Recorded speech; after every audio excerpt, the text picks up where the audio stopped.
Guys, we're here at African Union, main gates. Come on, man. It just happened. It's not coincidence, because I don't believe in that. But I didn't know that there's a youth leader summit here at the African Union, but it just happened that I have it right now. And I am here and I'm leaving tomorrow. So you can call it coincidence or you can call it blessing. Alright, I gotta make some call.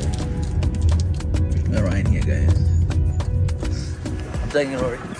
Guys, we're here right now. This is African Union. For the very first time I came here, they have youth leaders summit, and I came here.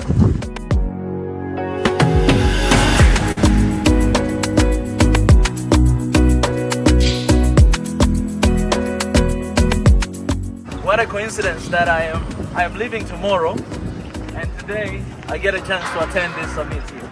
It's crazy, man. It's crazy. It's gonna be great to meet different youth, you know. It's gonna be crazy.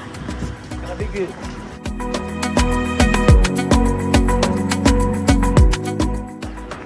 I got my own page right here, you know, media personality, and that's my job for today. All right, I'm gonna make sure that you guys get everything that you deserve to get, because I'm allowed to actually film and broadcast. So that's good. That's good. You know, by the way, let me go this side a little bit. There's something I want to teach you.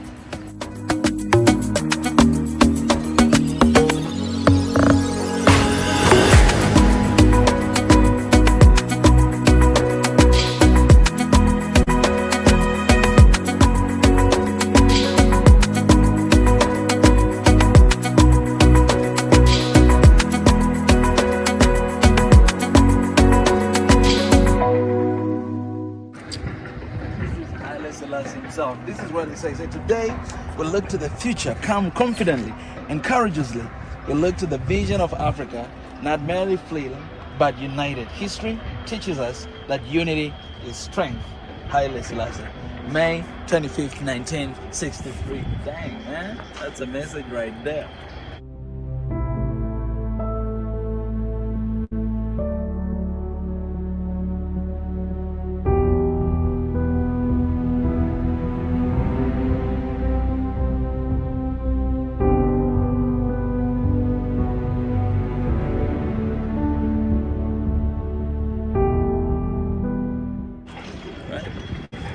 Thank you, man. So guys, you'll be able to see some few things today. Welcome. This is African Union. Let's go and let's get the job done. Let's get Africa united, all right? Let's do it.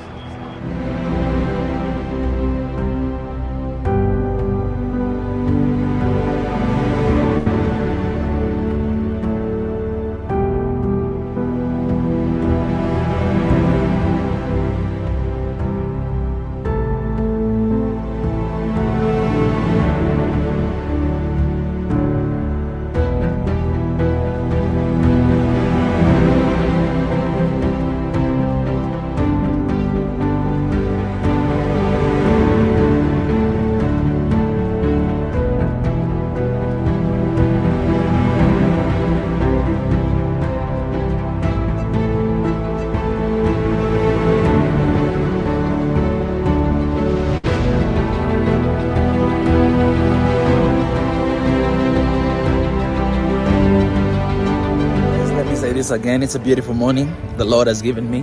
I'm right here at the African Union headquarters at Addis Ababa, Ethiopia. Again, when I was coming to Ethiopia, I didn't know that they're gonna have this event of Youth Leaders Summit, but I was told like 2 days ago, I think I was invited, and I'm right here as a media personality to come and to participate. So I'm gonna try my best to show you guys what's going on, but at the same time it's gonna be a beautiful moment to just learn and yeah, to connect with everybody. I'm excited. Hey guys, stick with me until the end. You're gonna enjoy this.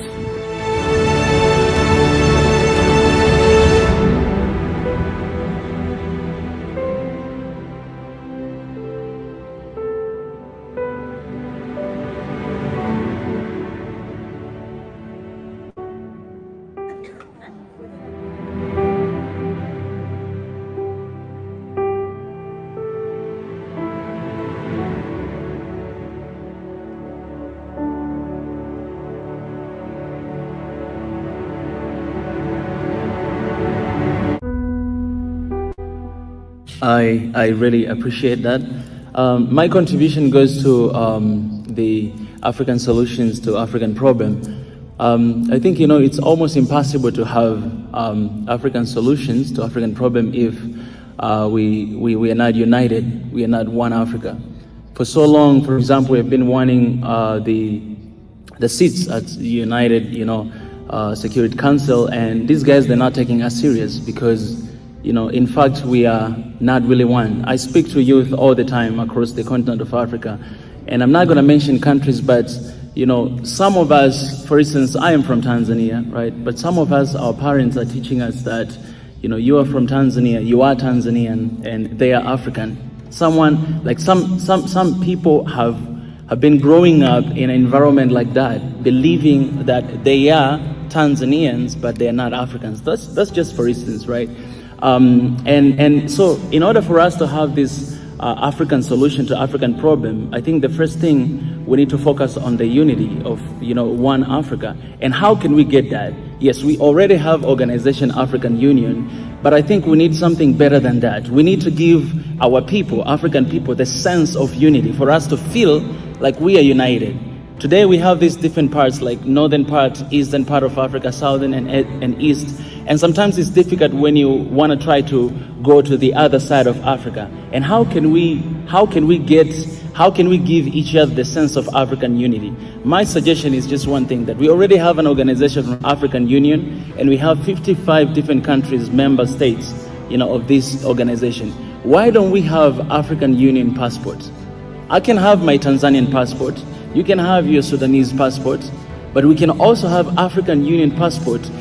Once we do that, I'm pretty sure that it will give us a sense of that unity. Like us as Africans, when we meet, maybe outside of Africa, or when I go to different country, I see my another Libyan brother right there, he's having like African Union passport. It gives me a sense of us being united together.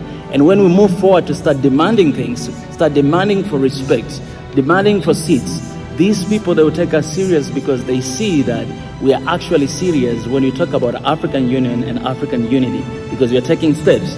My brother, he's spoken about, you know, the central bank, African Central Bank. All these are different, you know, things that we can actually agree. We already have an organization, and, you know, I don't see any problem of us to have the single identity representing us through African Union passport, all of us together, to remind us of our unity, and so that we may continue to fight all these battles that we are facing every single day. Thank you.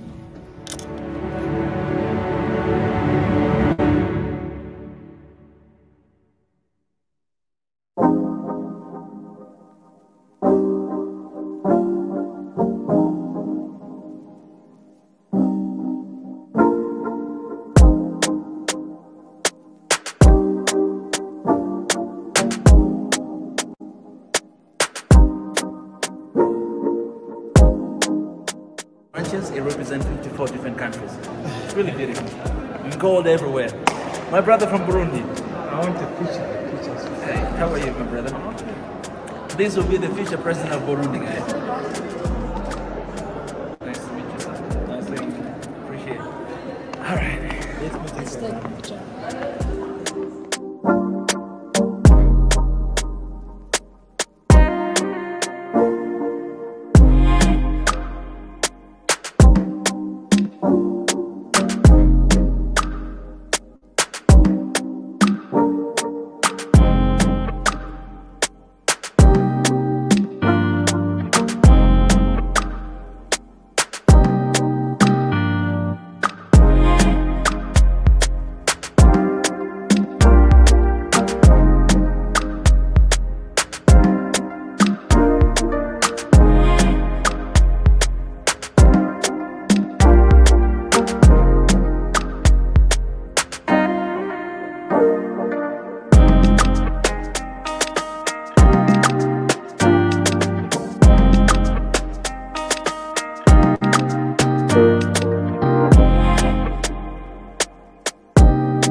Hey, what's up, everybody? It's good to see you guys. I'm just going to raise a word of prayer and we'll start right away. God, I thank you for this beautiful moment. It's been a while to do this live stream with my beautiful people, but I just thank you that you have gathered us here together from all corners of the world to talk about the destiny, the present, and the future of Africa. And you have given us that responsibility to carry on this mission that our forefathers started a long time ago. And we want to see it to pass in our generation. So thank you, because you're going to help us from the beginning of this journey all the way to the end. We ain't scared of anything. We ain't afraid of anything. We are bold, we are courageous, and we are coming together like this from all other nationalities out there. And we're fighting for one thing, for our people. I pray all these things in your precious name, Jesus Christ. Amen. Guys, I appreciate you guys for coming in, for joining me in here today. Let me just say this at the beginning, because there's actually change of plans. I came here to share, about my experience at the AU, African Union today. It happened, and I saw somebody ask question, is he really talking with the folks right there? Yes. By the way, I had no idea, again, that there's African youth leaders. And these leaders are actually in every single country, like 54 countries in Africa, they send 2 youth leaders. And these people have been appointed by their government. Most of them, they've been appointed by the presidents, right? They came here to Ethiopia, Addis Ababa. They're having this, summit for 3 to 4 days. I mean, it's going to end on Tuesday. And I had no idea of that. A couple of days ago, I received a message on my Twitter from someone that I don't know. And they say, just, hey, there's this event happening in African Union. Do you mind to come? We can give you a pass to come in. And I was like, oh, yeah, sure. I can come there. So I went there and I met these amazing youth, amazing leaders. Most of them, they are youth leaders in their country. Youth leaders in their country. And they're doing an incredible job. And basically they're appointed by the presidents and all this stuff. So, we met there, and today, because I went there actually as a media, because I was not appointed by my government or by my president. So I already met 2 different people from Tanzania. They were there, already. And so the time that I was speaking, actually, it was not my time. It was the time to speak for the Tanzanian guy who was there already. But I spoke to him. I asked him, I was like, hey, my brother, can we divide your time? Like, I know you're going to share, but can we divide your time to give me some of the time? Because I need to speak. I'm here in the African Union. I need to speak. All right. I have to speak. I'm in the building. I have to speak. It's not the time to speak behind the cameras. No, we need to go inside the building and to raise our point and to raise our concerns. And I got to tell you the truth, man. All the leaders that were there, all these youth people, man, they raise an amazing point. It's things that we always talk about, things that we always discuss about one Africa, about having a common passport, about having the common language, about taking all this visa restriction away from one Africa to another country, Africa for Africans, the African solutions to African problems, like everybody that was just raising all these crazy points that we always talk about. So I was sitting there feeling like I'm in the StreamYard with my family, Swahili Nation family, talking about Africa. That's how I felt. So I felt really comfortable. And it was just incredible. But I said at the beginning that there's a change of the plan. So I shared this live stream in our group, in our WhatsApp group. We have a WhatsApp group. I shared there that, hey guys, we're gonna be talking about a little bit of my experience going to the AU Summit today. And somebody commented about the situation that is going on in Congo, and everything. Things are kind of like heat up right there. And so luckily enough, today when I was at African Union, I met with the African youth leader from Congo. This is youth leader of the entire country from Congo. So I was just talking to him right now, asking him to come to join us and to kind of like give us a little bit of updates of what's really going on in Congo and everything for you guys to understand. And so one thing is that our brother here, okay, I met a lot of good people. I met him, and I met another youth leader from Burundi. I met another youth leaders from Madagascar. Guys, can you believe that? I met these guys. One is working in the foreign affairs. Another one is working in the office of president, of Madagascar. I met with these Tanzanians youth leader, they're working there. And so I had to leave area. I didn't stay there the whole day because I had another engagement that I was supposed to do. So I was just there in the morning, but after the lunch, I just had to leave to go on with the mission and the timetable that I already had for a while, for a long time. So yeah. So guys, that's basically what is happening. So right here, I invited the youth leader of Congo. And that my brother, he's not speaking, English, but he's speaking Swahili and French, and he's more comfortable to express himself in French. So I've asked Biggie as well, because Biggie, he's the family member here. He hosts Diaspora Show on every single Saturday. He's fluent in French, so he's gonna come here as well to join me to actually help us to translate what this youth leader from Congo, what he talks about. So I have Biggie on the line, but I'm going to wait for some time to have our youth leader as well here. I believe he's going to come and join us very soon. And we're going to talk about this. Okay, why it's important for us to talk about the situation in Congo? It's important because most of us, maybe we don't know what is happening there, including myself. But when we have someone that is coming from the ground to share with us what's really going on, then we understand. Us as Africans, all of us coming together and know the situation, what is happening in Congo, and trying to do something about it. If we have to raise our voice, we're going to raise our voice. If we have to do something, we're going to do something. But we need to get authentic knowledge, authentic information for our people, from these specific countries. And just to remind you of our mission, if you have no idea what are these guys or what are their mission, what they stand for, let me share it with you here. This is our mission: to defend the image and bring back all the heritage of Africa, to decolonize the mind through authentic knowledge, and create a bridge for oneness and a peaceful Africa. That's why Swahili Nation is here. That's why One Africa, we're here. That's the reason why I was created. That's the reason why this platform was created, to defend the image and bring back all the heritage of Africa, to decolonize the mind through authentic knowledge. And how do we get this authentic knowledge? We get the truth. The truth is what is authentic knowledge. And how can you get the truth? These days, if you turn on the news, you find nothing but lies. How can you find the truth? By going to the places where these events are happening, by actually talk to common mwananchi, to local people who have been affected by this even day in, day night. I'm in Ethiopia right now. I'm doing pretty much the same thing, right? Giving informations of what is happening on the ground, showing what is happening on the ground, right? It's not the time to sit down there and just to type something. No, it's a time to actually go on a battlefield to see what is happening, to share what is happening, right? And that is my job, right? So I cannot be in all places at the same time, but we have people across the continent of Africa, right? We have our brother from Congo, we have our brother from Burundi. All these brothers actually come and share with us what's really going on in their countries and all the stuff. I'm still waiting for, okay, my brother from, guys, behold, the youth leader from Congo, he's right here with me right now. And also I have Biggie right here with me. So I'm going to bring them in right now. And guys, just stay right there. Don't go nowhere. I have my brother here. My brother Nathaniel. Mambo vipi? Mambo sawa. Thank you so much for joining me. Asante sana kwa kutana mimi leo. Asante bila kushukuru kwa kuitiwa pia na wewe.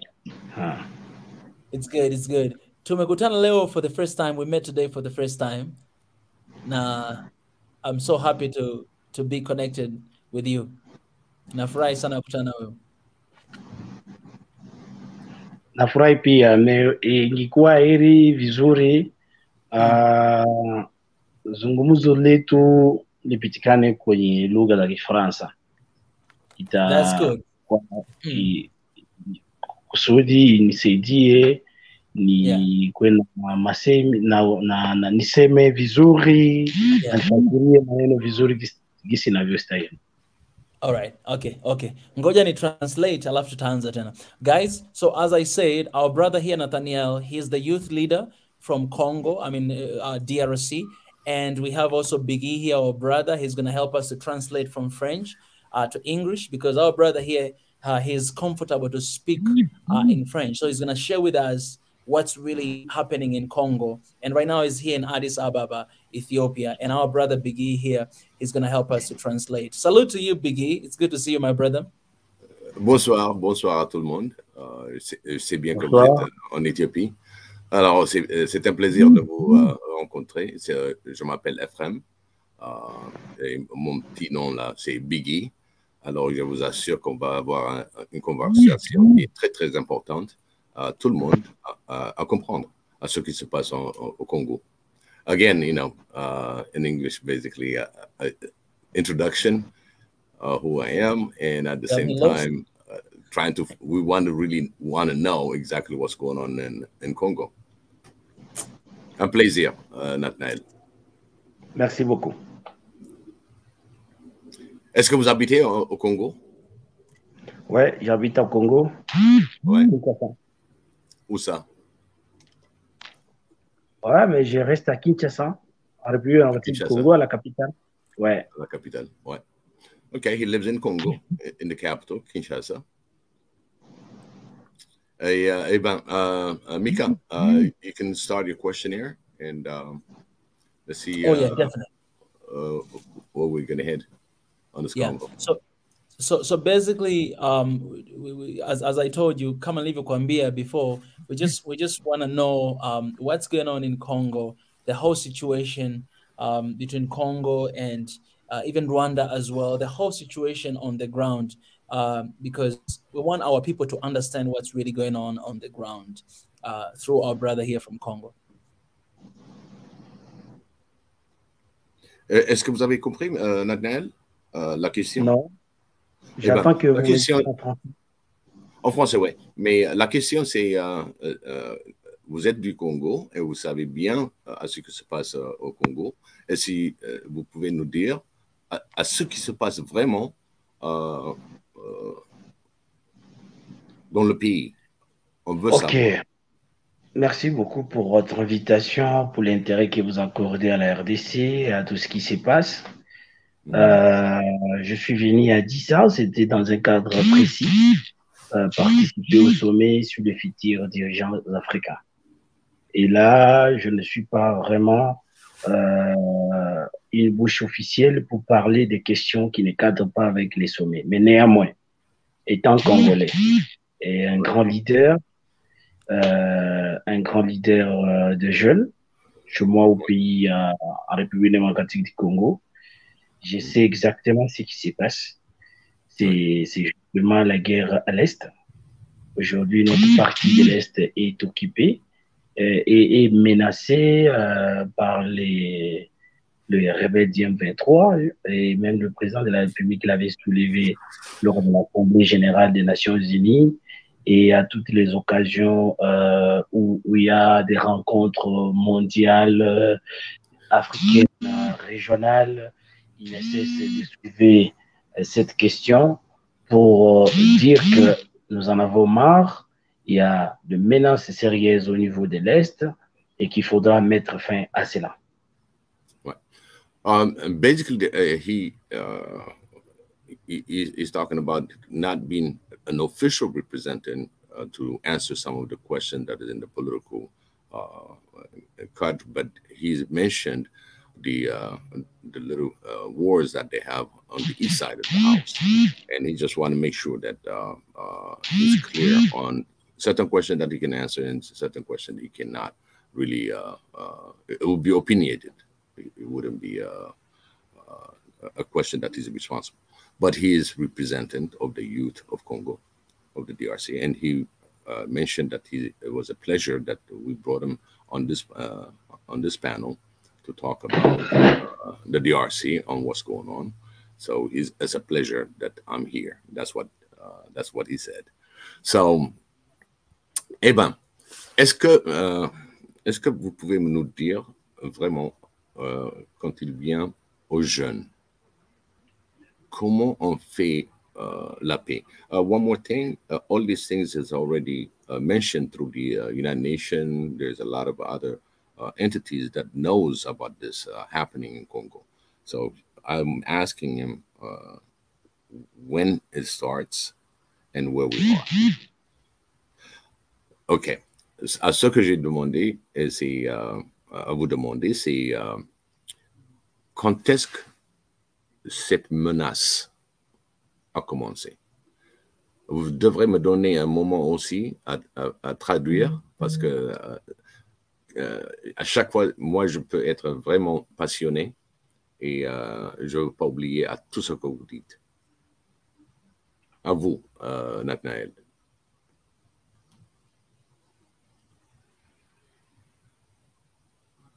Monsieur Nathanaël, vous m'entendez?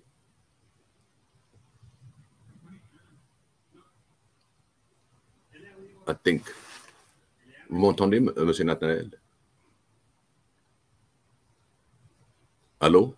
Can you hear me, Mika? Mika, can you hear me? Mika, can you hear me? Or Nathanaël? Est-ce que vous m'entendez?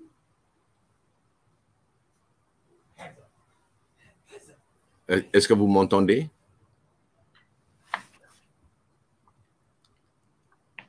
Mika, can you hear me?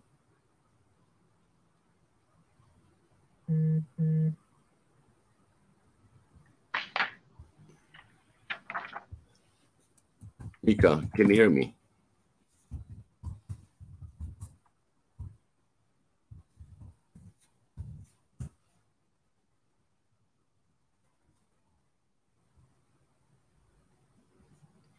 Hello?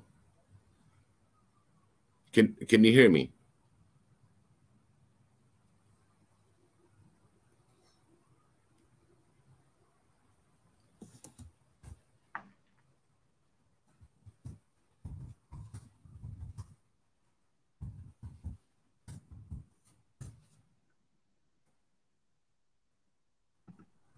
Hey, Biggie, Mika. I can hear you.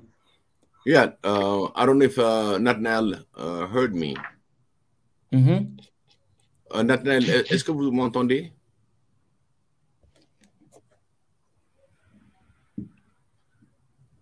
Nathanaël, est-ce que vous pouvez m'entendre? I don't think he heard me.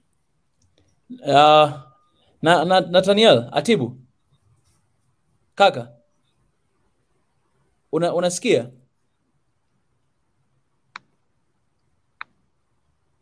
I think we're losing him. The audio. Nathaniel, unasikia? Unatusikia tunachosema?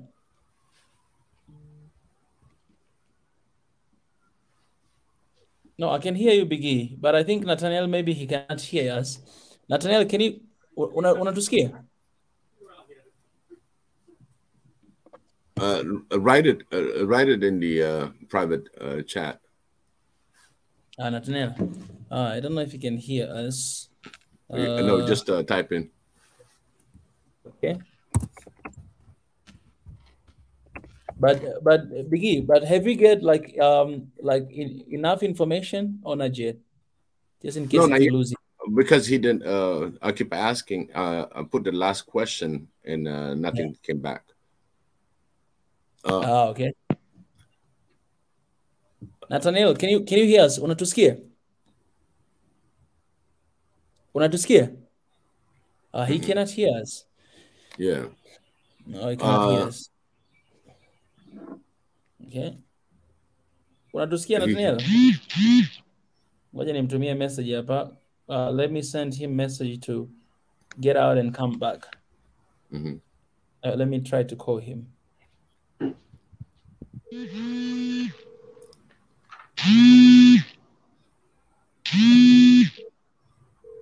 That's me calling him. Hey, Nathaniel. Yes,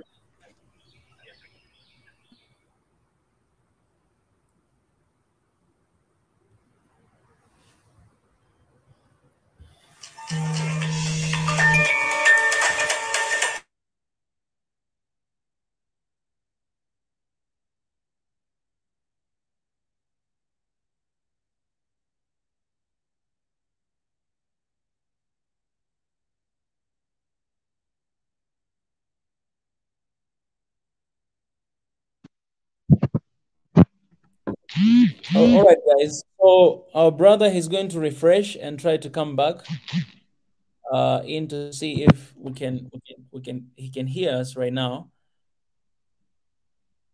Nathaniel, unanisikia saizi?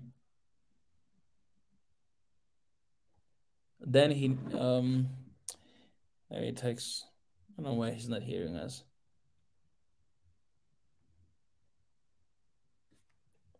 Okay, just hang on, guys. Let me mute him first. It's a little noise, and I'm gonna. Actually, you can remove him and he'll log in again. You see what I mean? Or can we drop him? But if I kick him from the studio, it's gonna be hard to come back. Oh, really? Because I'm. But you can put him down, right? No, I mean, when you say remove, he's gonna come. Yeah, now bring him back. Like this? Okay. Hey, Nathaniel, nasema yani ondoka kabisa kwanza, alafu urudi tena, kwa sababu sisi tunasikiana vizuri. Tatizo litakuwa lipo kwako kutusikia. Kwa hiyo jaribisha kufanya hivyo, alafu urudi tena. All right, guys. So everybody who is joining right now, we are still getting, you know. Add him to the stream. There you go. Est-ce que vous m'entendez? Hello. Allô. Sauti, la voix sort vraiment à voix basse, c'est trop petit. Oh, c'est très petit. Alors, est-ce que vous pouvez... je vous entends, ok? Je vous entends clairement. Ça va, moi je vous entends un peu, mais vraiment à voix basse. À voix basse, yeah. Our voice is low, so there's something with the connection. But, eh ben, on va aller à la question. Comment ça a commencé? When did it start? Un petit peu d'histoire. Bon, ce qui est vrai, je ne saurais pas vraiment donner l'histoire vraiment dans les détails, parce que à l'est du pays, ça fait vraiment des décennies que la guerre existe, mais ça change pas. Vraiment de forme, de nom. Tantôt on parle de Afdeler, tantôt on parle de M23, tantôt on parle de ceci, cela. Les animateurs, les acteurs changent, mais c'est toujours à l'est. C'est-à-dire que en termes d'histoire, c'est vraiment compliqué parce que c'est vraiment une guerre qui a duré. Même avec les M23, c'est vrai, ça fait partie des accords du 23 mars, vous voyez, qu'on avait baptisé M23. C'est-à-dire qu'ils ont existé avant même d'être appelés M23. Donc, c'est un peu ça. C'est vraiment une histoire qui est très longue, que je saurais vraiment parler ici aussi de manière détaillée.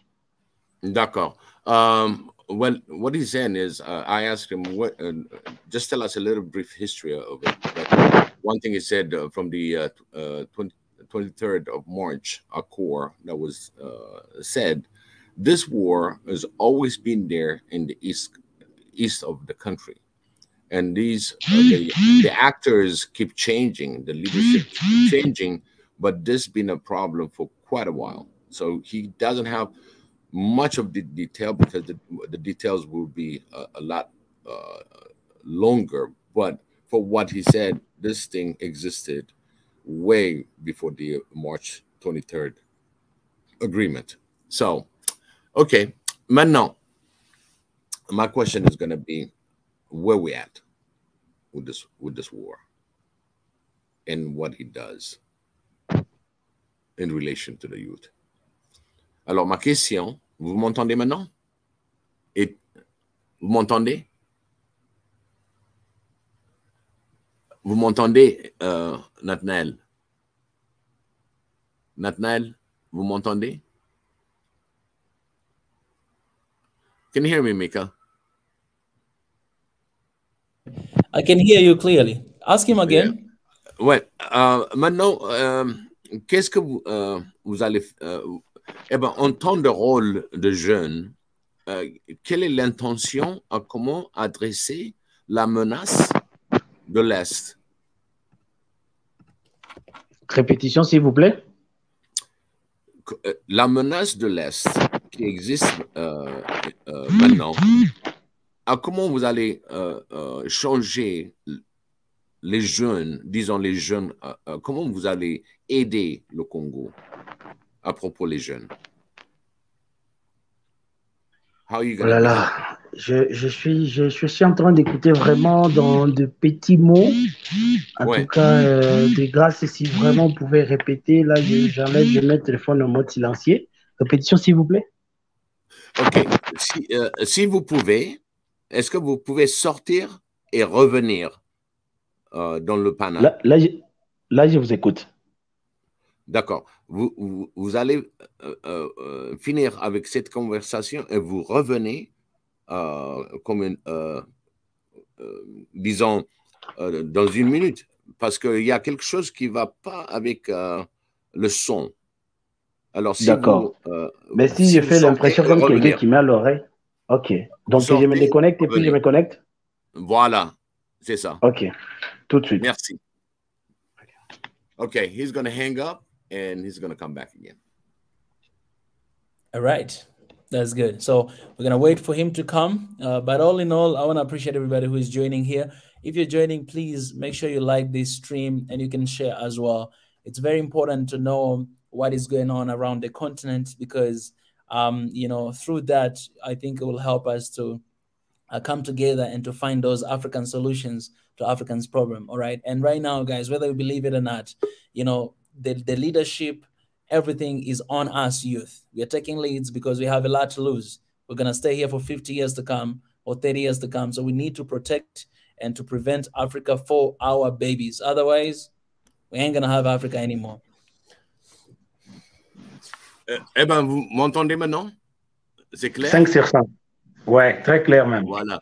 Il y a aussi Wayne-Chette qui nous avait dit qu'elle nous entend. Alors, merci Wayne-Chette. Il y a une autre francophone. We have a French speaking also on the comment. Her name is Wayne-Chette. So anyway, on va commencer avec l'interrogation. Alors, quel rôle vous allez jouer? What's your role in this move with the youth, avec les jeunes? Quel est votre rôle? Oui, quand à ce qui concerne le rôle est de mettre la jeunesse en alerte des menaces qui sont à la porte. Parce que ce qui est grave, c'est que l'ennemi n'est pas en dehors du pays, il est déjà à l'intérieur. Depuis hier, les territoires de Rutshuru est sous contrôle de l'ennemi. Et c'est clair. Qui contrôle ça? C'est les rebelles du M23. D'accord. Ah. After the 23rd, the enemy is within the country that's occupying. So his role is to make the youth aware of what's going on. Allez-y. OK. Et donc, c'est mettre la jeunesse en alerte de manière à ce que nous puissions barrer la route à l'avancée de l'ennemi, soutenir nos forces armées, collaborer avec nos forces armées. Et dans l'entretemps, d'ailleurs, au pays, nous avons lancé une campagne quinzaine patriotique où non seulement nous avons récolté des fonds au-delà de la subvention que le gouvernement donne aux militaires, mais aussi une récolte en termes de soutien, n'est-ce pas, à nos forces armées, mais aussi comment la plupart des jeunes vont s'enrôler dans l'armée. Parce que depuis un moment, ouais, je peux m'arrêter. Oui, un moment, je dois te dire ça. So the whole movement is to make the youth aware and keep them alert and to be part of the support of the national army and at the same time making them aware that they need to push the enemy out. OK. Qui est l'ennemi? C'est l'M23. Les rebelles M23. Hein? Les rebelles d'M23. DM23 is the enemy, just to make sure. Soutenu officiellement par le Rwanda. And they're supported by Rwanda. OK. Allez-y. Voilà. Donc, comme j'avais dit, c'est comment enrôler les jeunes massivement dans l'armée pour soutenir l'intégrité du pays, soutenir les forces armées, notamment en collaborant avec eux et en cherchant par tous les mécanismes possibles comment barrer la route à l'ennemi. It's all what they're going to be doing is to block the roads to the enemy. And once the youth is enrolled, one of the things that he mentioned is once the let's say engaged, he wants the youth to get engaged in the support and make sure that they have a mechanism where the enemy cannot push through. So they're going to be doing all kind of blocking and being supported by the government. Ils sont supportés par le gouvernement, n'est-ce pas? Oui. Yeah, they've been supported by the government. And now is getting more information and basically to roll out with the army of the country. And he mentioned these are the DM-23. They are supported by Rwanda. So I want to be clear. Straight out, they've been supported by Rwanda. Alors, si vous allez avoir cette guerre, cette guerre-là qui est toujours continue, est-ce que ça va impliquer Rwanda quand il vient à votre proposal d'avoir les jeunes à pousser sur le DM-23? Quel est le conflit qui crée avec le Rwanda? So basically, bon, I asked what kind of going to be pushing the DM-23, and what is the implication that's going to cause with Rwanda relation? Okay. Allez-y. La vérité, c'est que la guerre n'est pas envisageable. Parce qu'aujourd'hui, l'hypocrisie, le mépris amène les gens à se méfier les uns envers les autres.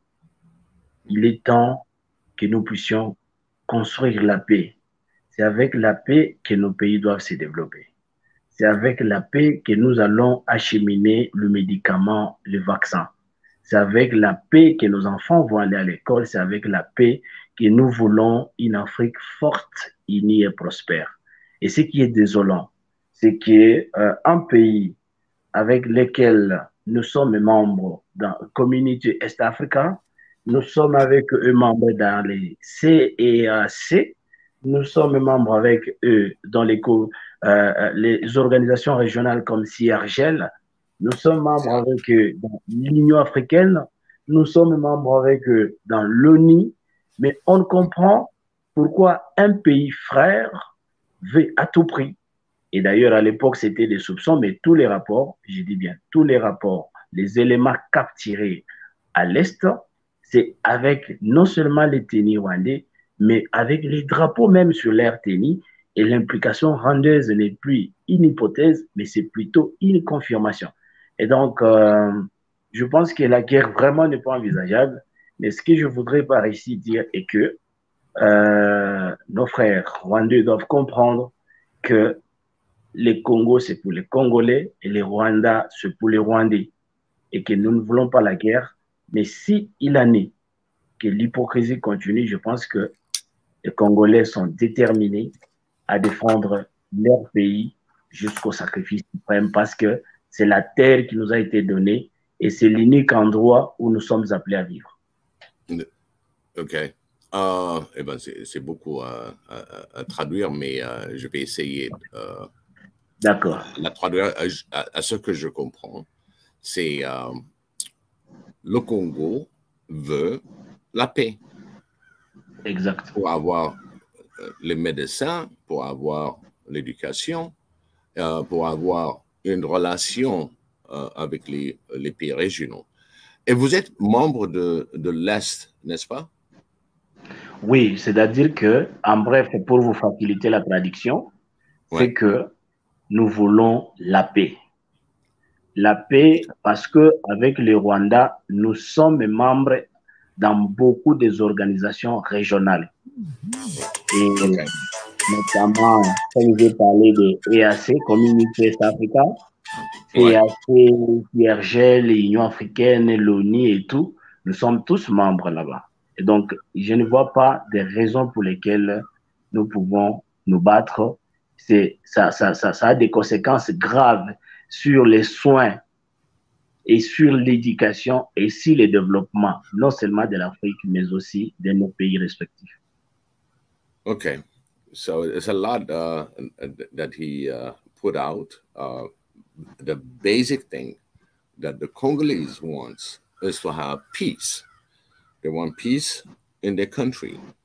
They want, once the peace is there, kids can go to school, and at the same time they will have access to medical supplies, and for everything that peace is the essence. He wants the peace.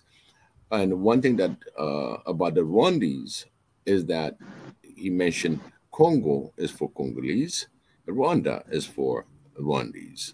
That's clear. But they are members on through the East African Confederation. They are members. They're part of the AU as members. One thing that he doesn't understand is, as brothers, as neighbors, why do we have difficulty into understanding this? They claimed a portion in the east side as really almost flying the flags, and he wants that to stop, but by communicating, because he said he doesn't understand why a neighboring country would do such wars on another country, but he wants to maintain the peace because they're members throughout different parties, and they collaborate together. But when it comes to the East Congo, we're having a problem and war, and that's what he wants. The bottom line is to have peace. They have nothing to do with the Rwandese. Basically, it's like stay off the ground so they can have the peace. But if this escalate, it's going to be really, really bad for that region. So he is not into the escalation rather than seeking a resolution for peace. Is there, do you mind to ask as well, if I see the question here in the comment section, is there from IDOM, is there any other part involved apart from what we see, apart from what we hear from him? OK. La question, c'est qui est les membres qui sont en train de faire l'interférence? L'interférence par rapport à la guerre de l'Est? De l'Est, mais hors du pays. En fait, moi, je pense que ce sont des questions qui relèvent de la sécurité nationale et que je ne saurais dire dans de petits détails parce que ça risquerait de compromettre au plan et aux stratégies du pays. Donc, moi-même aussi, n'ayant pas aussi une position officielle du gouvernement. Donc, je tiens vraiment à me réserver pour cette question. Merci. He said he's going to be, he cannot answer this question because this is a matter of national security, and mentioning the involved in there. One, he's not a government official. He cannot reveal this kind of information. On top of that, it's a matter of their national security, so he cannot answer who else is really involved in the support or whatever to this war. That's understandable. Understandable. Right. On comprend. So is there anything else that Nathaniel Atib wants to share, with African youth who are watching here, right now, about if there's any way that we as an international community of Africa, because we're fighting for one Africa, we can contribute, if there's any ways that he sees as a youth leader of youth in Congo, if there's anything that he wanna, ask the fellow Africans across the continent, to do, he can address that right now. Ok. Monsieur Nander, ce qu'il a demandé, c'est qu'est-ce qu'on peut faire comme État continent africain pour le reste des jeunes africains. Quel support vous voulez avoir dans ce cadre de jeu? Qu'est-ce qu'on peut vous aider avec? Parce qu'il y a beaucoup de jeunes. Il y a beaucoup de jeunes qui entendent. Et il y a, qu'est-ce qu'on peut faire? Ce qu'on peut faire, c'est que nous sommes venus au sommet de futurs dirigeants africains. Et parmi les questions d'ailleurs qui ont été débattues, c'est comment l'Afrique sera à mesure d'amener des solutions, de trouver des solutions aux problèmes africains.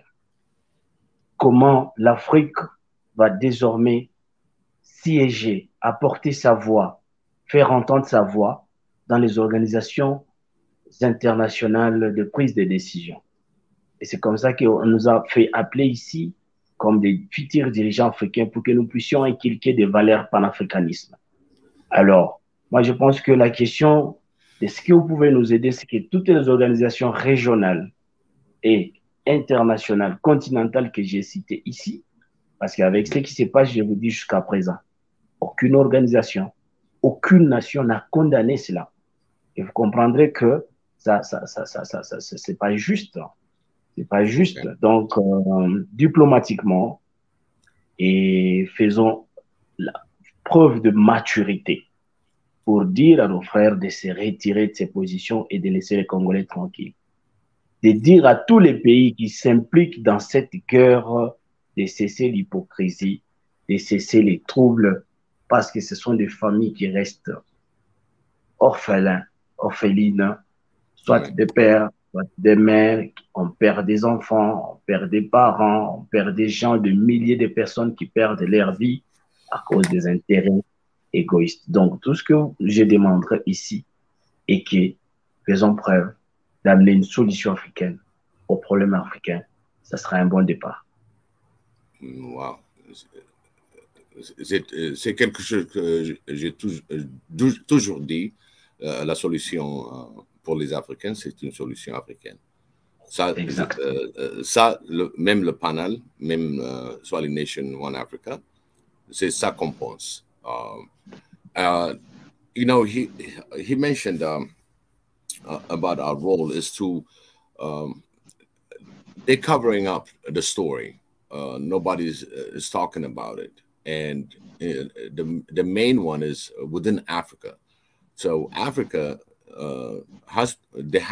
Africans have to understand and respect, the borders of Congo. And Congo has its territory, and whoever doesn't, if we have to expose that, all of us in the continent, the youth, has to expose them to the international community, to any organization that can have the ear to listen and to push that this war exists. It's always been there. And he talked about there's a lot of orphans, okay, a lot of parents that been lost, a lot of mothers that been lost, children that been lost during all these wars. And he wants to make sure that we bring about the African problems or African issues should be solved by Africans, and to bring that in a platform that we are Africans. So basically, we need to look for solution by Africans, not outside. But this whole thing, as he said, is about greed. It's about ego. It's about everything that you see negative, but a lot of people that they're losing on the ground. So the first thing is to expose it and really bring about Africans to be aware that Congo is Congo, and Congo's sovereignty should be respected. in a nutshell.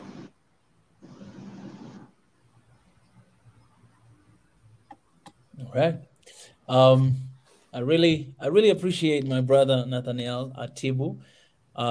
Asante sana kwa habari ambazo umetupa, all the knowledge, ujuzi wote ambao umetupa, na natumai kwamba watu wetu wamepata madini mengi kutoka kwako, na nikwambie tu hivi Nathaniel kwamba hii si mara ya mwisho. Wakati wowote kuna jambo lolote linaendelea Kongo, wewe utakuwa ni mtu wa kwanza kukutana nayo, kwa sababu hii ni community ambayo tumeiandaa kwa ajili ya Africa wote, ku unite our people, Africans wote. Kwa hiyo ninafurahi sana kuwa na wewe hapa, na najua nitakutembelea Kongo, nitakuja Kongo, na najua utatupokea pale vizuri, ili tuangalie tufanye nini zaidi, on the ground, kuwasaidia youth wetu na vitu kama hivyo. Tutazungumza zaidi, nitashare vitu vingi na wewe. Nashukuru sana kwa kuja siku ya leo kutujoin hapa. Asante sana. Ni mimi nashukuru zaidi kwa wito wako, na wakati unanikubalia kwa kuongea kwenye channel yako ya YouTube. Merci, asante sana. Hapa ni mahali pako, uje siku zote. Yaani ni mahali pako, muda wote unataka kuja niambie tu, Mika, nataka tena kuongea. You're welcome. Asante. Asante sana. Thank you. Monsieur Nathaniel, merci beaucoup. Il y a beaucoup de choses que j'aimerais bien à vous demander, mais il y a des choses qu'on veut vraiment avoir, une conversation hors de ce plateforme. On peut voir le futur pour le pays. Et si vous avez d'autres personnes qui parlent français et que vous voulez élaborer avec, je suis là. Merci beaucoup. Ça a été un grand plaisir. I told him we'll support him. Pour la disponibilité. Yeah. I told him if he got another one, if he got another person that he wants to bring in and to elaborate more on certain questions, and if we can get certain people for that, he can bring them in and we can have this conversation, because it's important. It's very important. It's a sad situation. I don't follow it very closely, but I have a good friend of mine. He's from Congo. His name is Emile, and I'm gonna question him and come up with a good background where it doesn't become national security issues, because he's not an official of the government, but his job is pretty much to bring the youth awareness. He said, we're at the top now. We're at the top. We're bringing things down. So, and that would be a very good conversation. So I said, we can take, you have his contact, right? Mika, you have his contact? And then we'll have our own conversation, and to really elaborate and get the message out, because there are certain questions we ask might not be answered, but at the same time we can collaborate with his answer and see where we can bring the awareness for the youth of Africa that Congo is in trouble. Yeah. So si Congo a un problème, ok, si Congo a un problème, c'est un problème africain. On doit avoir une solution africaine. So we have a solution African. So let's start with us. We got a lot of youth that's following up on this, and we're gonna bring an understanding. And I really thank you, Monsieur Nathaniel. Je vous merci vraiment à avoir cette conversation, parce que il y a beaucoup de francophones, des pays francophones qui viennent pas à ce panel parce que ils parlent français. Alors je peux traduire ça. Alors les issues qui viennent africains en français, on peut l'avoir ici. D'accord, ça c'est bon. Merci beaucoup. Merci. Okay. Merci beaucoup. Asante sana. Well, Biggie, let me appreciate you as well, because I just reached out to you in a second, with no preparation or with no anything. Before this live stream, and you just got home right now, and you're willing to come here to do this incredible job, for our people. So thank you so much for being a bridge. Exactly, that's what our mission says, to create a bridge for oneness and peaceful Africa. And Biggie, you just you just gave us that. So I really appreciate for your willingness and for your availability to just step in, anytime, anywhere, anything. Eat, breathe, think Sleep. Africa, sleep Africa. Africa. That's our motto. We need, It is amazing, it yeah. is amazing. One, I'll say, Mika, you're Mm, doing a lot of work out there, and for me to do this simple task, it's a pleasure.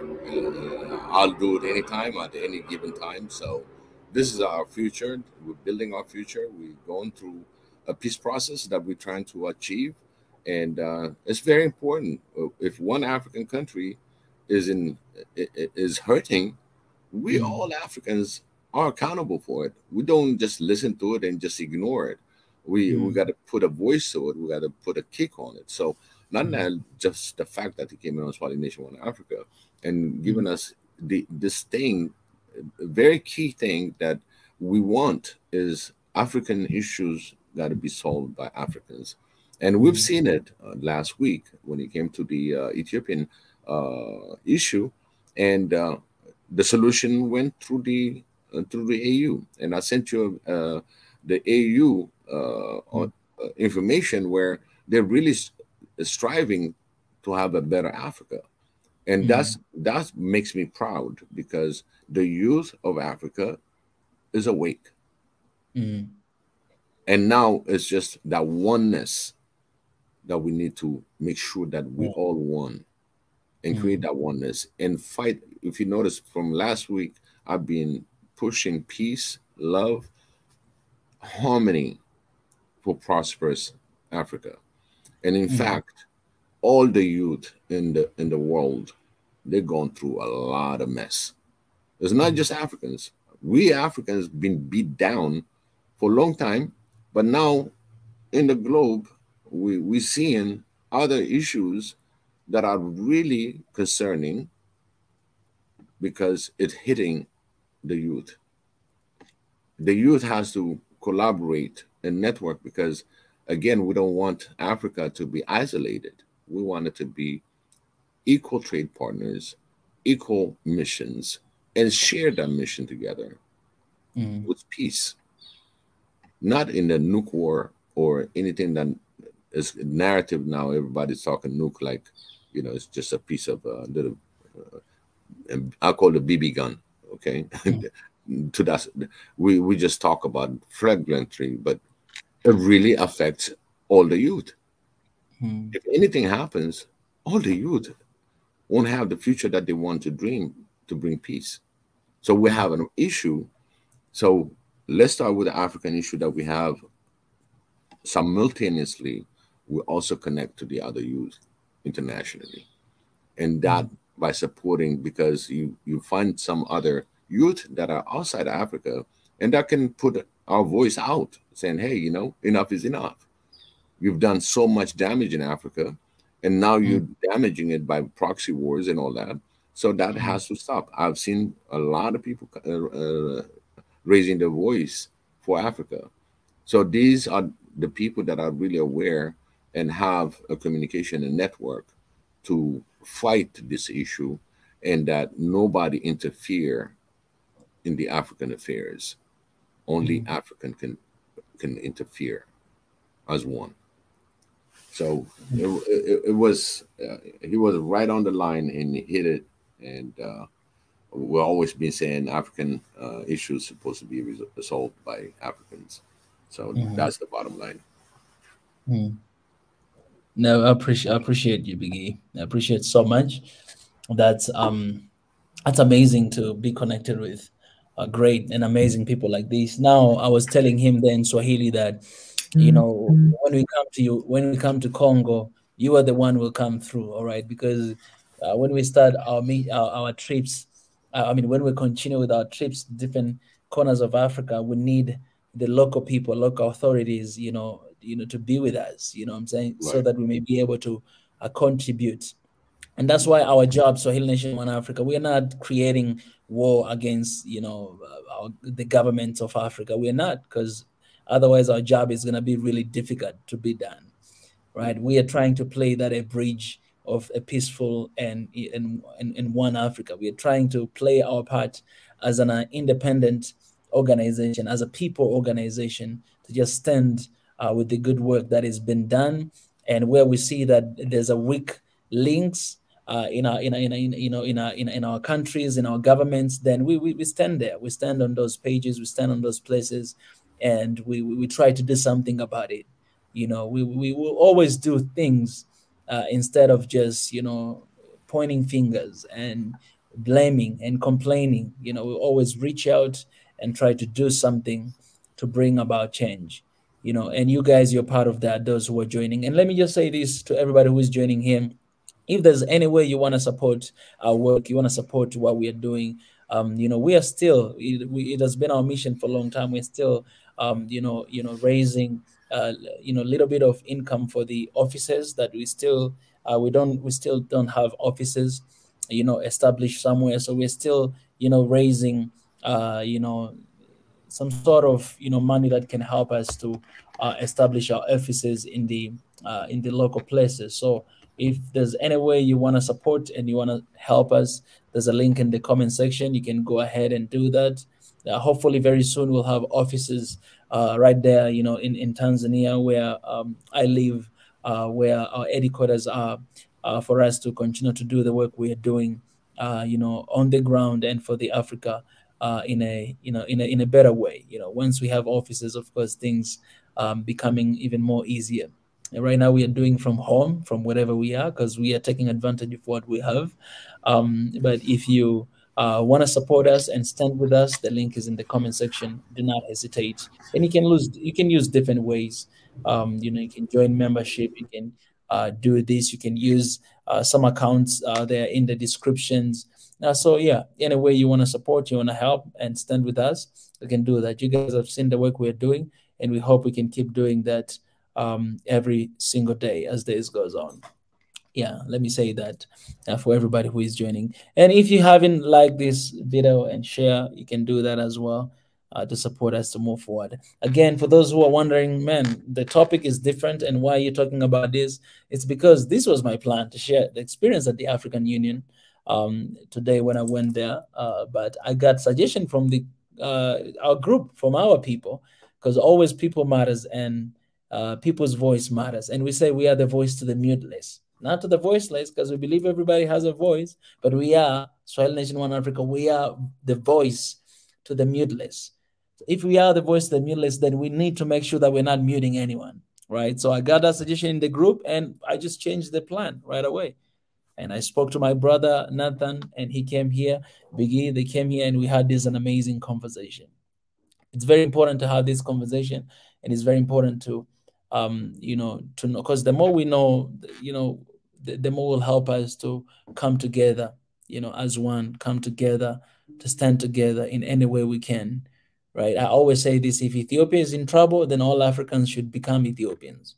If Congo is in trouble, all Africans should become Congolese, and hopefully, we'll be able to go on the ground, one day, and to discuss and to show and to do that. And when we do that, I hope we're going to receive full support from you guys, because of course it's a lot of work, but also it's giving everything we got, and putting as well our lives on the line to make sure that we stand for our people and we stand for what we believe in, what we are called for. And that's why we're asking you guys to always stand, because this job is not for one man. No. When you see me here surviving and doing all these things, because I have an army behind me, in front of me, up and down, standing with me, to do what we do, and most importantly, I have God. We have God right there. You see that logo right there? We have God watching over us, covering us. So we ain't afraid. We're not afraid of anything. We're not scared of anything. And God will always be in the picture of Swahili Nation One Africa. No matter what, it's going to be there. Yes, guys, that's why it's there in the logo. You see that logo, guys? This logo on the top button right there, right? Like, it's really hard to point. Okay, somewhere there on the screen. Yeah, that's representation. It's a far right. Like, Far right.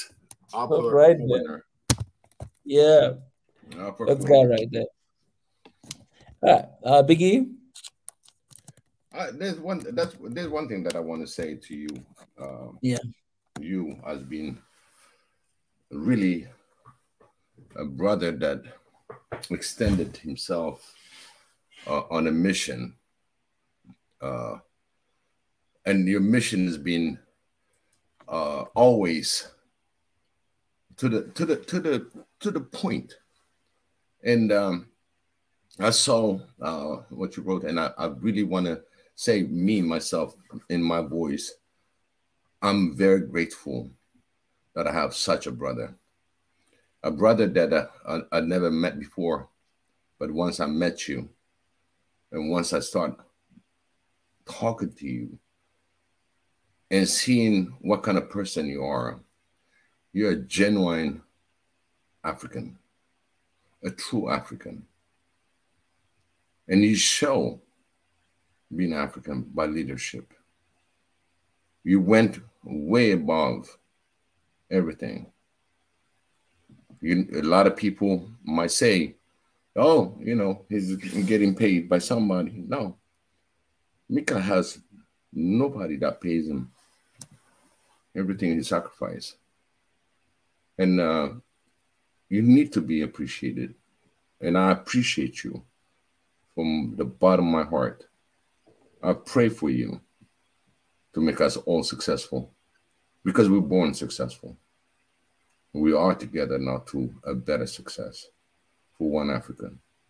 And you're doing tremendous, tremendous work. And you should be appreciated, not threatened, because you're not a political organization. You see what is on the ground. You're establishing a helping hand. You're not even helping yourself. You're sacrificing yourself. And I identify it, every bit of it. And our family that join us can attest to that you went to great length in order to accomplish this oneness of one Africa. You are the one that really put the voice to be heard. We don't have that kind of conversation 2 years ago. You brought that. So I commend you. I appreciate you. I bless you as being your older brother. And I want you not to stop, because the enemy is all around. We know that. And we'll fight it together. Here, all the family here is a fighter family, day in, day out, to get rid of this devil. So, for me, to you, Mika, I love you very much, my brother. Hang in there. We support you. We're behind you.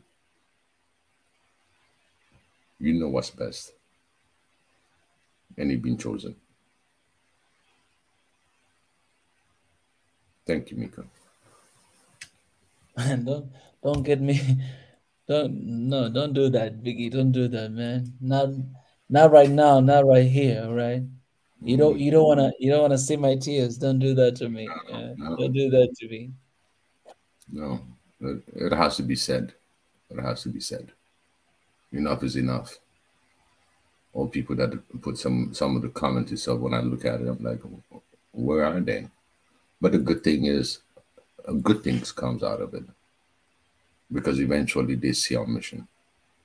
Indeed. Our office that we are fighting to have, it's what it is. We're going to be making even bigger noise. We'll have translators, because there are Africans out there that speak French. They stay away from this channel because they don't understand it. And I've seen what's the name, asking where's that translation in Amariña, okay? Yes, when we get all that organization, then we can translate this whole thing in different languages where everybody can participate and understand what we're talking about. It's true. Everybody don't speak English. Everybody don't speak French. But this is what we are now. This is what we are. We use every tool that we have available in front of us.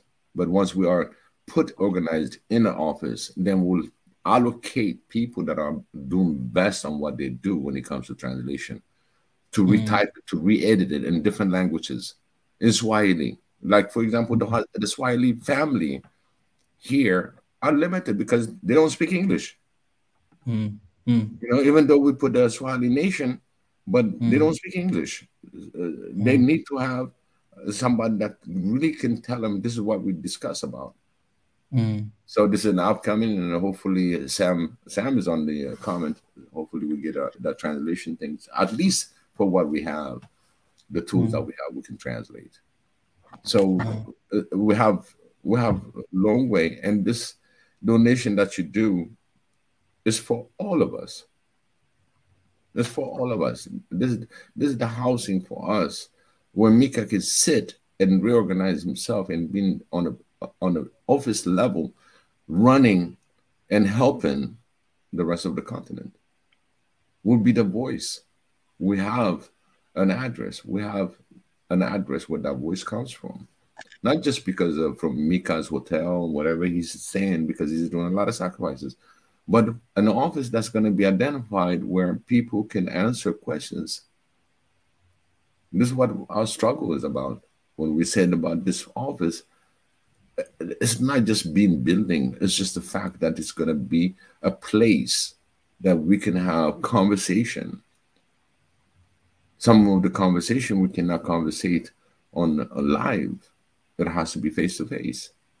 It has to be someplace that we really truly do. Like you have United Nations, they have an office. You have AU, they have an office throughout the whole Africa. So we want, that's why the Nation Want Africa, offices all over the continent, because we are a foundation that can help the one that are voiceless, and that voice is going to come true. And all of them ring at the same time. What happened? We are looking forward to oneness. And we need, just like any organization, how to have an office. The office is very important. That's where you do things. That's where we change policies. We do create policies, charters, bills.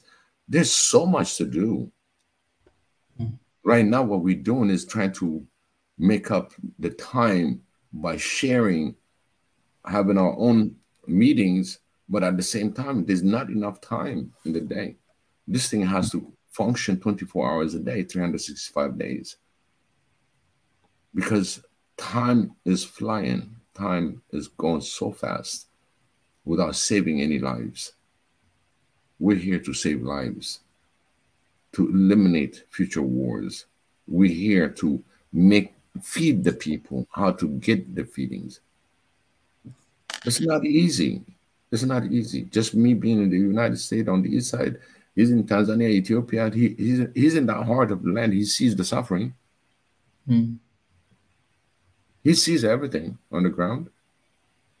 I'm on this side, diaspora. Come on, you guys really have to get involved, because what's going on in Congo, it's like we heard it. Oh, they got this. Everybody's talking about it.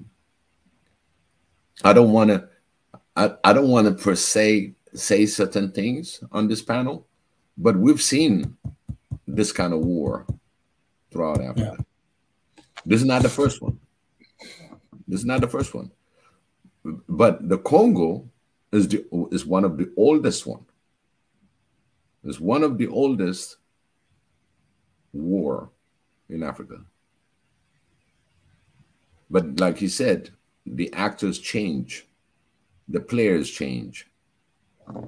So we've seen it, and I know the family knows what I'm talking about, including you. We've seen it last week. Just give you a hint, where African issue gets solved by African, and that's happening. And that's why I said, I raised that bar saying, wow, yes, now we start talking. There is a plan in the AU. there is a way of getting these without no influence. The influence is the one that keeps making them drop the ball. But if we demand it, we, as the people, demand this to be resolved, I think we are the voice. Because our fight is for peaceful Africa. It's our mission. And I'm talking about this peace to all, because it's important. We need that peace. Without that peace, there won't be no Africa. There's always going to be broken apart in different array and no benefit to the resident, no benefit to the citizens. They've been pushed, they've been tortured, they've been killed with no notice. So Mika, again, this is the mission that he took, and he brought us in to be the warriors with you. And I always said that, support you 150%, billion%. My arm is way raised. And I know the family does the same. Thank you. Appreciate, brother. You know, I love you back. And I love every single one of you. Yeah, the love is overwhelming. And always, I always say this, focus on the light. You know, because God is light, and it's true, because there's so much light, you know, out there, and it just you cannot even see the darkness. There's so much light that that we need to focus on. We should focus on, and I feel like that's our responsibility. You know, the other day I was talking to the news team in Swahili Nation, SNN, Swahili Nation Network. I was talking to the news team because I was looking at the news, and then I realized that there's so much of negative news coming out. So I had to talk to them again to remind them, hey guys, let's not focus on this, all right? Let's focus on what good things are happening in Africa, because that's the only thing you can find negative on the media. When you go out there, it's about negative, negative, negative. We don't need another Swahili Nation Network news to be about that. We need positive things that is happening in Africa. We need that, because our job is to remind Africa that, yes, there's a light happening in Africa in the midst of darkness. So we're channeling ourselves to focus on that light. We don't ignore what is happening, whatever. We're focusing on the light by finding solutions to what is happening, because it's really, really hard if you gate your energy from the anger or from something negative that is happening. It's really hard to get the positive result. It's very important for us to focus on the light, because that light has power to consume darkness. That light has power to change things. And when we focus that, when our source is from God himself, when our source, we're finding solution from something good that is happening, when we channel our energy there, I'm telling you, negativity has no place. All right. So there's no negativity here. We focus on the light. Yes, there's issues are happening. Like today here, we had our brother from Congo sharing with us what is happening there. But we keep focusing on the light, and we keep moving forward toward that direction, because that's God's direction, and that's why we choose to go. You know what I'm saying? We're gonna focus on light, and I've been my message here in Ethiopia, like these two things I got when I come here to Ethiopia. Two message. First, focus on the light. Second, remember who you are, and this is the message for all of us, man. Remember that our story, the story of Africa, did not begin with slave. The story of Africa began with kings. We used to be kings before slaves. Remember who you are. You are the king. You are the beginning of this world, all right? You have so much in you that they were taken away from you, that they were stolen away from you. And you just need to go back to remember who you are, who God created and called you to be, Africa. When you remember that, that will inspire you to stay in your lane, to stay in your position. That, you know, I thought I was a slave. I ain't slave. I'm the king. And that's how our story, the story of Africa, should begin, because that's the truth. That's the fact. It's not about ego. It's not about looking yourself better than anybody else in this world. It's the truth.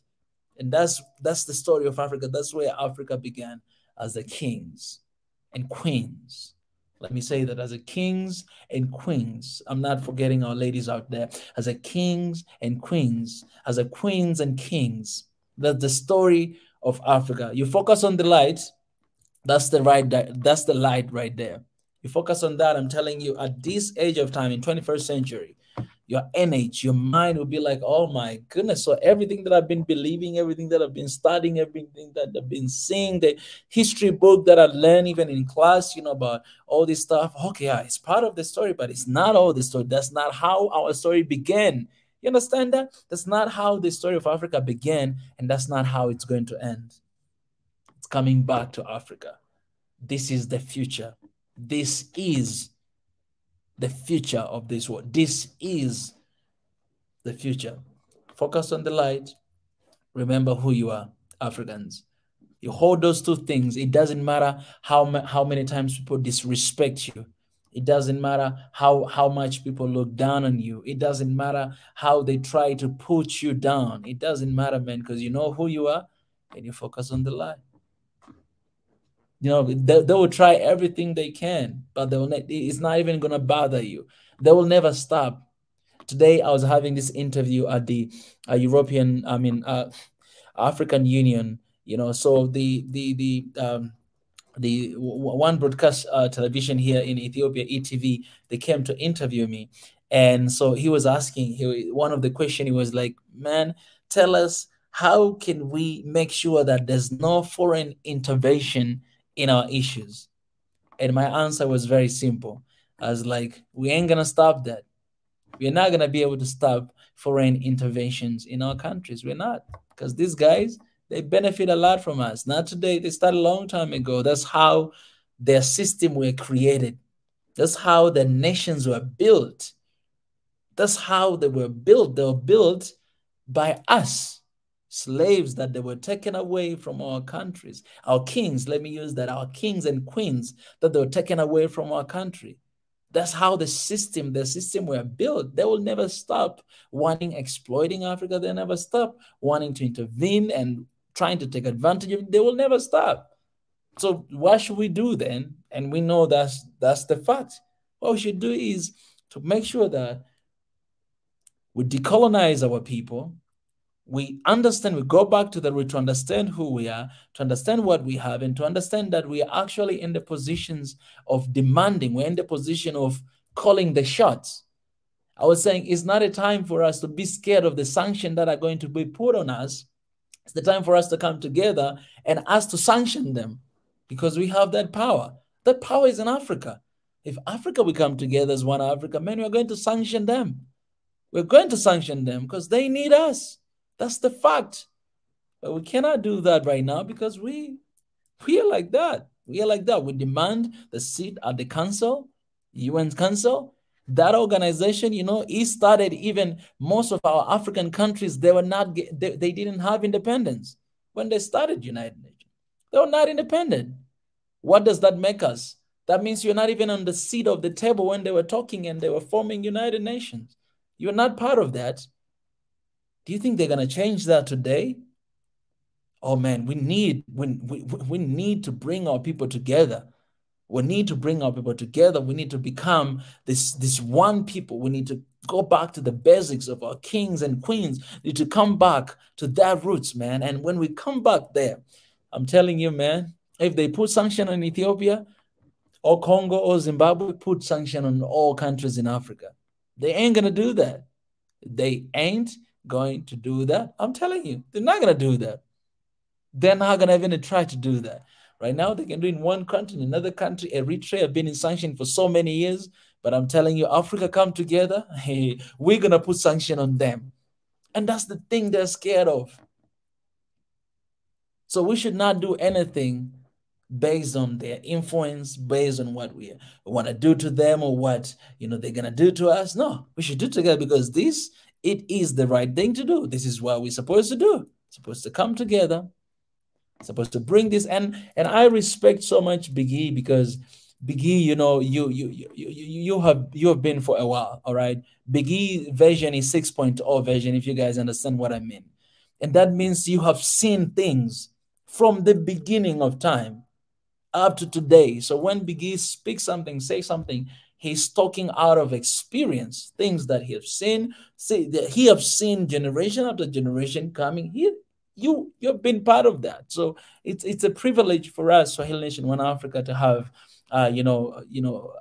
people like Biggie who can actually speak out of everything, out of experience, out of anger, knowing how these things began, fighting for the unity and the power of Africa, and having here today that, okay, I want to see this. I want to see this. That's a privilege. And I hope our people are listening. I hope our people are paying attention, because I'm telling you, the time is now to have one Africa in our generation. And when we step out there, that's why my suggestion today, that's African Union, was, man, come on. I was sitting there, sitting there, looking at all these members of African Union, 55 different countries. And I'm looking at it, I'm like, these people, they meet every single year. They sit here, meet, talk, discussing, and all this African solution, African problem, and all these things every single year. Why can't we have African Union passports? Why? You have your country's passport, I have my country's passport, but we have one African Union passport, at least. So my point, it was, we need to have something that can create, I wish I can have a better word than feeling, but right now, if I come to your country, okay, it's different here in Ethiopia, because I come here, I feel like I'm Ethiopian as well. I feel like, they're Tanzanians. But right now, if you go somewhere else, it's even hard to feel that way, because, you might be believing you're African, but they don't believe they're African. You don't you're like, okay, we're sharing continent, but, it's just like an idea. We don't have it, like practically, right? We need to have it, we need to touch it. We need to touch one Africa. We need to touch our unity. We need to have it. We need to feel it. And one of the ways to do that is actually to have that common passport of African Union, that everybody has the same exact passport of African Union. I come to your country, you look at me as I'm like, hey, I'm your fellow African. You see this? You see, it will create, to us as a people, it will create something in us that, oh, you ain't different from me. We ain't different from one another. We are both Africans, and we have this. Look at this. This is what we have. This is one step towards, the unity that we want to have. If we start creating that environment, our people will start leaning towards that way, because we start believing that, yeah. Okay, let me tell you this. If you went outside, all right, you are in different countries, how do you feel when you see your fellow countrymen? How do you feel? You're like, oh man, like sometimes you don't even have anything in common, but you look at, oh, you're from Tanzania. Oh, come on, you're my brother, man. Come on. There's that feeling in you, like when you see someone from your country. You know what I'm saying? So the same thing can happen when us as Africans, we have the same thing, holding the same passport. That means when I decide to come to Ethiopia here, I don't need to use my Tanzanian passport. I have my African Union, because we are already a member of the States. There's a lot of things we're doing together already. Why not passports? Why not having our own currency? One of the suggestions that one guy brought today, he said that, we have African Central Bank. If we have our own currency, that means we're going to empower more of our currency than the foreign currency.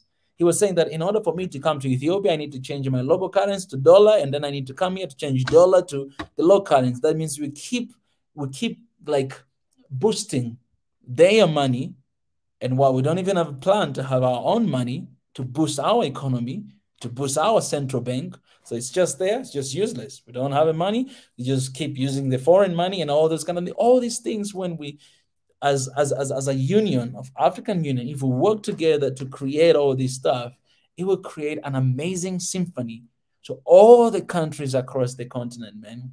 I meet you, I just have that tag, man. I just have that tag that I'm African. I'm African. Yes, man, for me, I don't see an issue why this is not possible. I don't see any issue, because we already have a union, and we already have leaders who are meeting every single year. They are more united than you think, guys. Those guys are really together. They talk, they chat. I'm pretty sure they have like WhatsApp group of all the presidents of Africa. Why not having Africa University? You know what I'm saying? Like, it's anyways, hopefully, all these suggestions, we'll reach out to them, because guys, we need that one Africa as soon as possible. And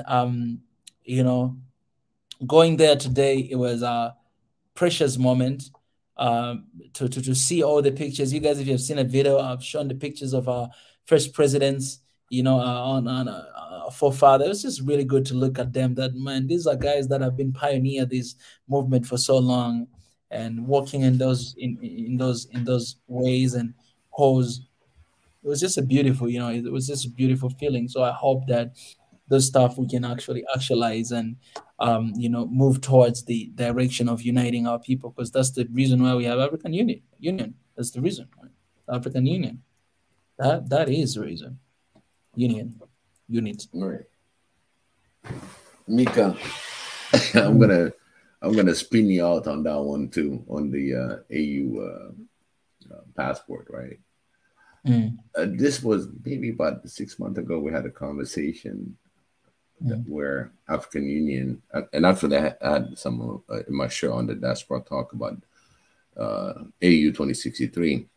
And one thing that when we looked at the numbers where the funding comes and members, states not paying the dues and everything, there's a lot of deficiency. And we said, we're going to do it like the way Ethiopian built the dam. So that means we're going to be supporting our own AU.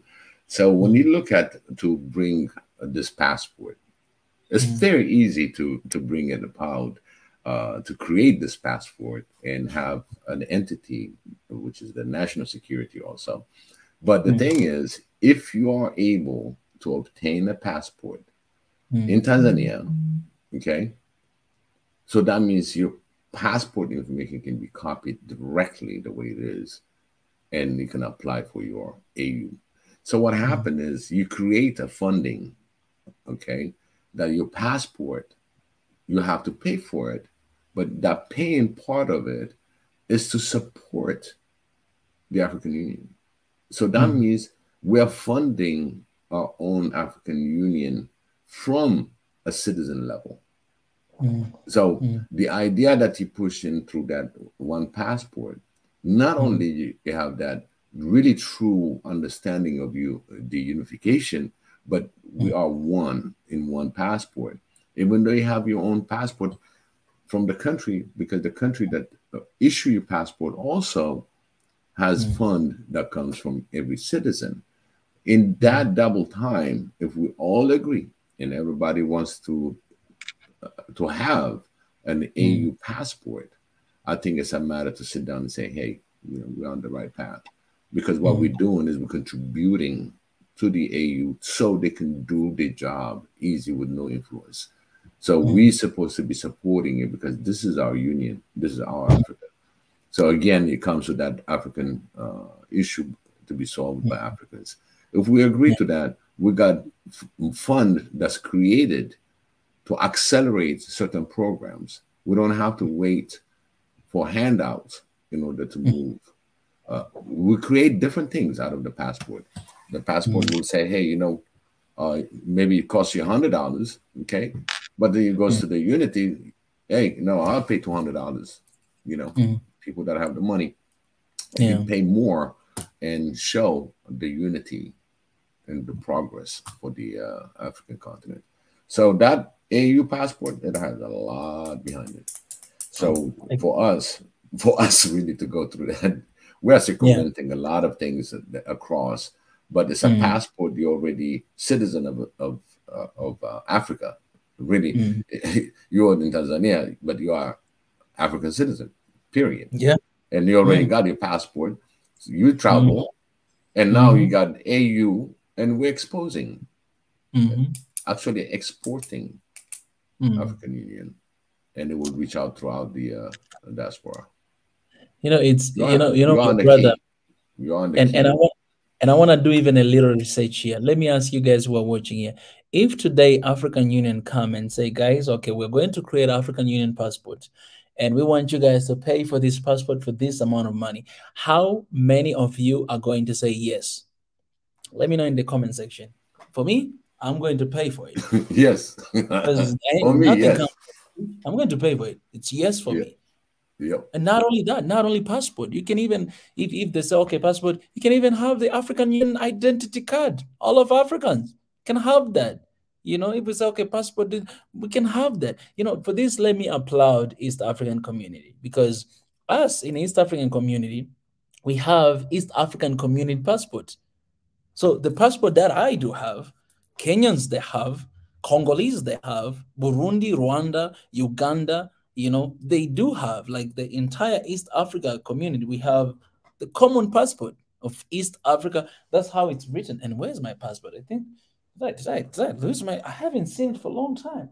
I gotta find my passport to show you guys here in reality. Okay, let me show you guys here. Where is my passport?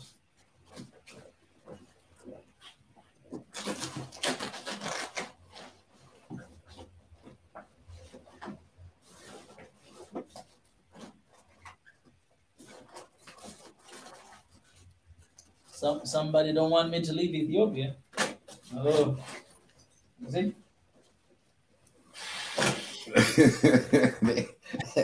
And they want to keep you. I can't find my passport, man. That's why I need a passport. I'm telling you, Biggie, that's the agenda we are going to push right now with everything we got. African Union passport, we need that thing. We need that thing, man. I'm gonna blow your mind. We just got started. We just got started about this African Union AU passport. How about if I add a traveler's check that says African Union? You following, Mika? I'm following you, brother. So if you get your passport, okay, that goes along with your spending money. Mm-hmm. Whatever the country that you're going to travel, you will have African Union Bank. Yeah. And that you can convert it to any kind of funds. So that means we created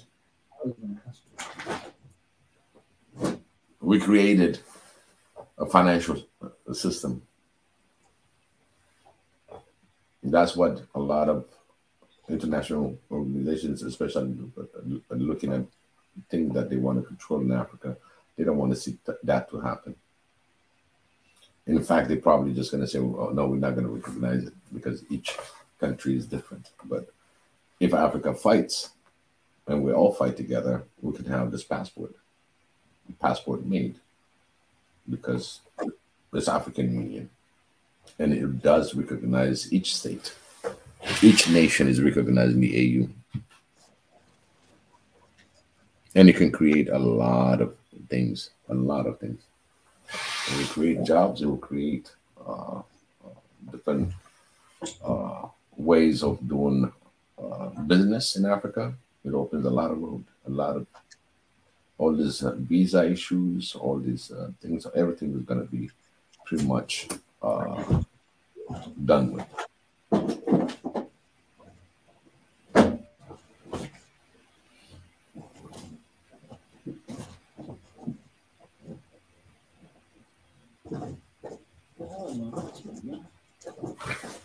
So in the meantime, I'm gonna put while you finding it. So I'm just gonna share. I'm not finding my passport, man. No, it's there. It's there. When you look for it, it's not. Don't worry. Yeah.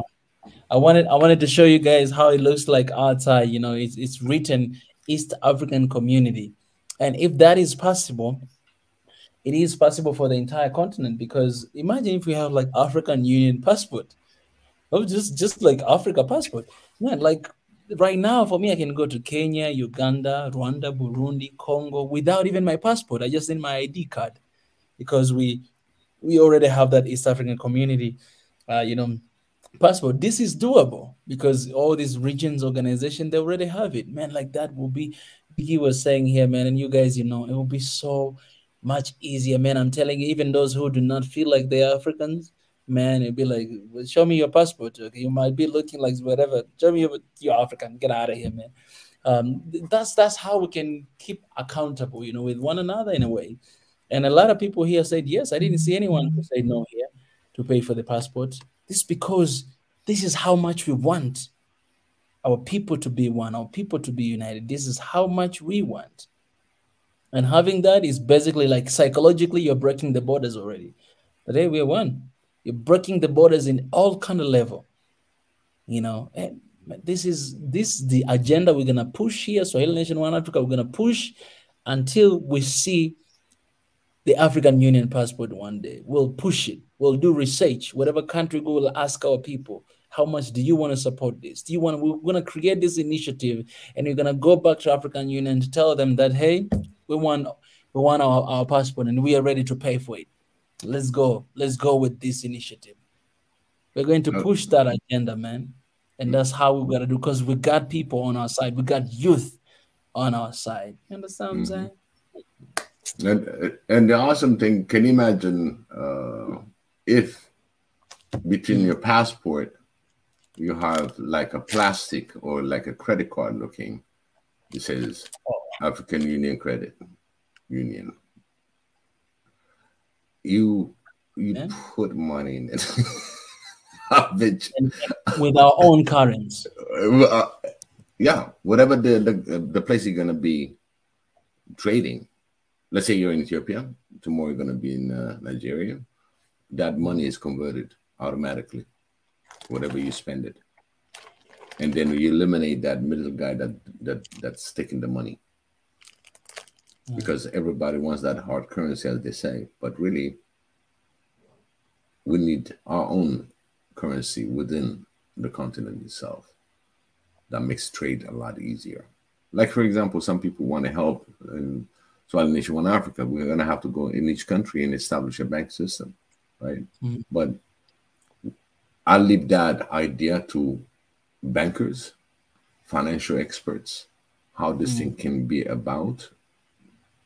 We got the passport issue resolved, and now we're talking about financial issues. So that means there's a lot of money that's in and out, and without the benefit for the continent. Other people takes that money.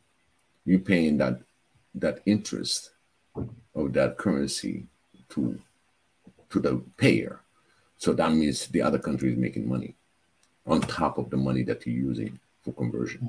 So I let the financial people to evaluate and come with the ideas and how this thing can simply roll out. For me, just looking at every African citizen have a passport from the immediate nation, they should qualify for an AU passport.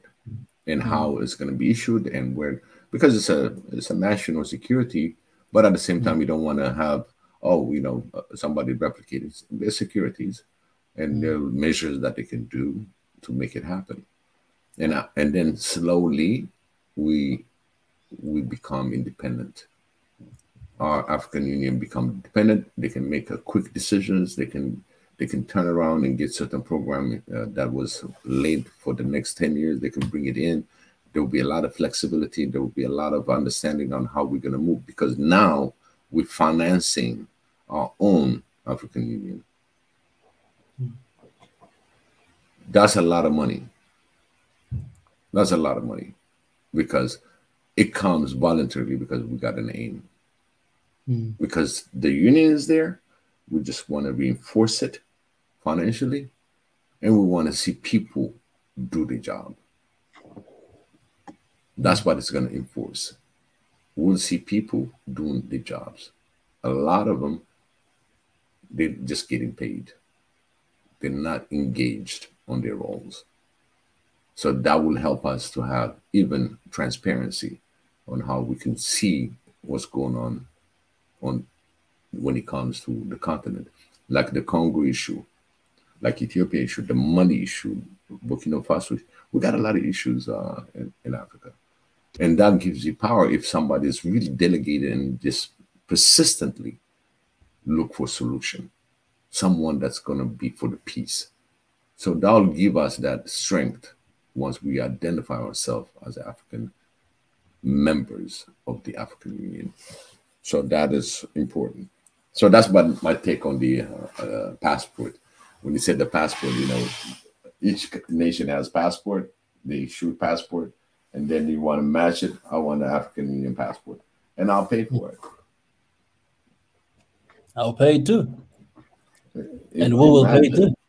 So let's. There's no other excuse there for African Union to make African Union passport. No other excuse there. Imagine you sell that passport for $100, right? And when you really look at million people, it's 100 million revenue minus your cost and your cost to generate it. But still, a lot of money. It's in the millions. And I showed you the numbers that the operating numbers of AU. It's a joke. I mean, including the United Nations, it's a joke. It's $3 billion operation. New York State would spend more than $3 billion. Washington D.C. would spend more than $16 billion. Okay, to run this little city. So when you see this kind of entity being dragged down, because there's the one that has the money that influenced it, and then we'll look at a lot of changes. But if we turn around that same narrative that they're trying to bring in the African Union, we can support it and see the outcome being to the best for the people of the continent. So it's a struggle, and that's the way we're going to fight them. And we're just going to make sure that we have really, truly, truly the African Union that all Africans want to see. Because African Union is supposed to be protecting each citizen from any atrocity, from any war, from any proxy, from anything that's going to come. They can block it. And that comes now a solidarity to be one union. And that's when you have your own armies. That army can deploy from different regions, and they can be really enforcing the peace. Like Kenya, they said, hey, we'll volunteer, we'll come down. We'll get the 5,000 peacekeepers that are truly, truly, truly Africans and represent Africa. So we have power that can get engaged when it comes to this passport issue, because we're financing our aid. We're not going to look for other funders to really mess around with our own affairs. So it's very important. I think if we can push that, it's a good fight. It's a good fight to fight, because verifying somebody who he is, he's already got a passport, so he's already vetted through his own nation. So I find it very, very important that this passport issue. I think it's a good way of funding AU and make them strong, because I'm pretty sure they want to do something, because the forefathers that created it from the OAU to AU, they work hard to get that. They work day and night for the independence for every single colonized African countries. So that same momentum, we don't want it to stall. We want it to be stronger now, to unify all of us, to look and seek for peace and prosperity for the continent. And we have tools. We have, simple tools that can really put the dust together. I've seen somebody that was saying on the comment. All right. Yeah, you see, Jonathan already said visa on arrival. I don't know if you saw that.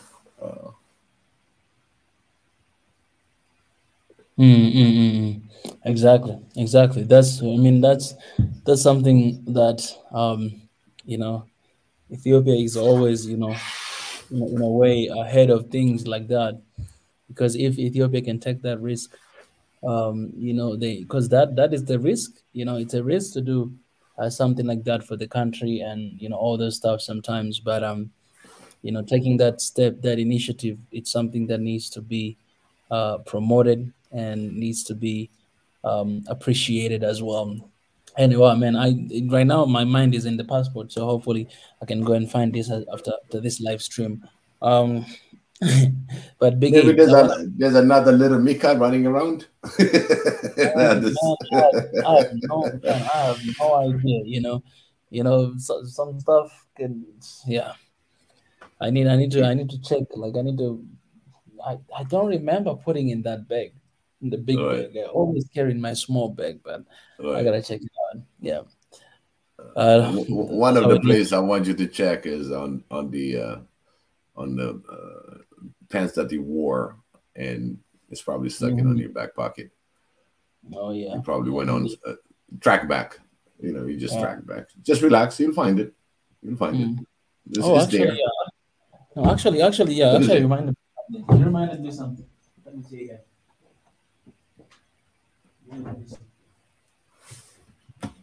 Hey guys, if he finds it, don't think I'm clairvoyant. Check the drawers. The family is involved. I told you. Get out of here, man. That's why I need you. Man, I found this. It's so funny. I was saying if he finds it, that's it. If he finds it, I'm not clairvoyant. Okay. I just put my little. I found it, man. You see this? East African Community, United Republic of Tanzania. So for Kenya, they write East African Community, Republic of Kenya. Oh yeah. So all of them, like, they have different colors in each country, but it has the same thing, like the name and everything. And even here inside, you will see this is the logo of East African Community. So here basically you can have like African Union logo and everything. Right here, we have it here. All right. We have like Jumuiya ya Afrika Mashariki. It's like East African Community. It's right there. And yeah, so everything is like, that's the first thing you see. You see outside. And when you open inside, you see that's the first thing. So it reminds you who you are. It reminds you who you are, that you are East African. And it's really good to remind our people about, our oneness. So this Africa is in the right direction. If East Africa can do this, maybe West Africa can do Southern and whatever. Why not doing African Union, instead of, we already have African Union. If it works that well, we can do that. So it's really important. Anyways, begin. I'm so happy that I found your passport. I wanna appreciate you. Maybe that's why I called you here today, to help you find this. I can see you panicking. I'm like, no.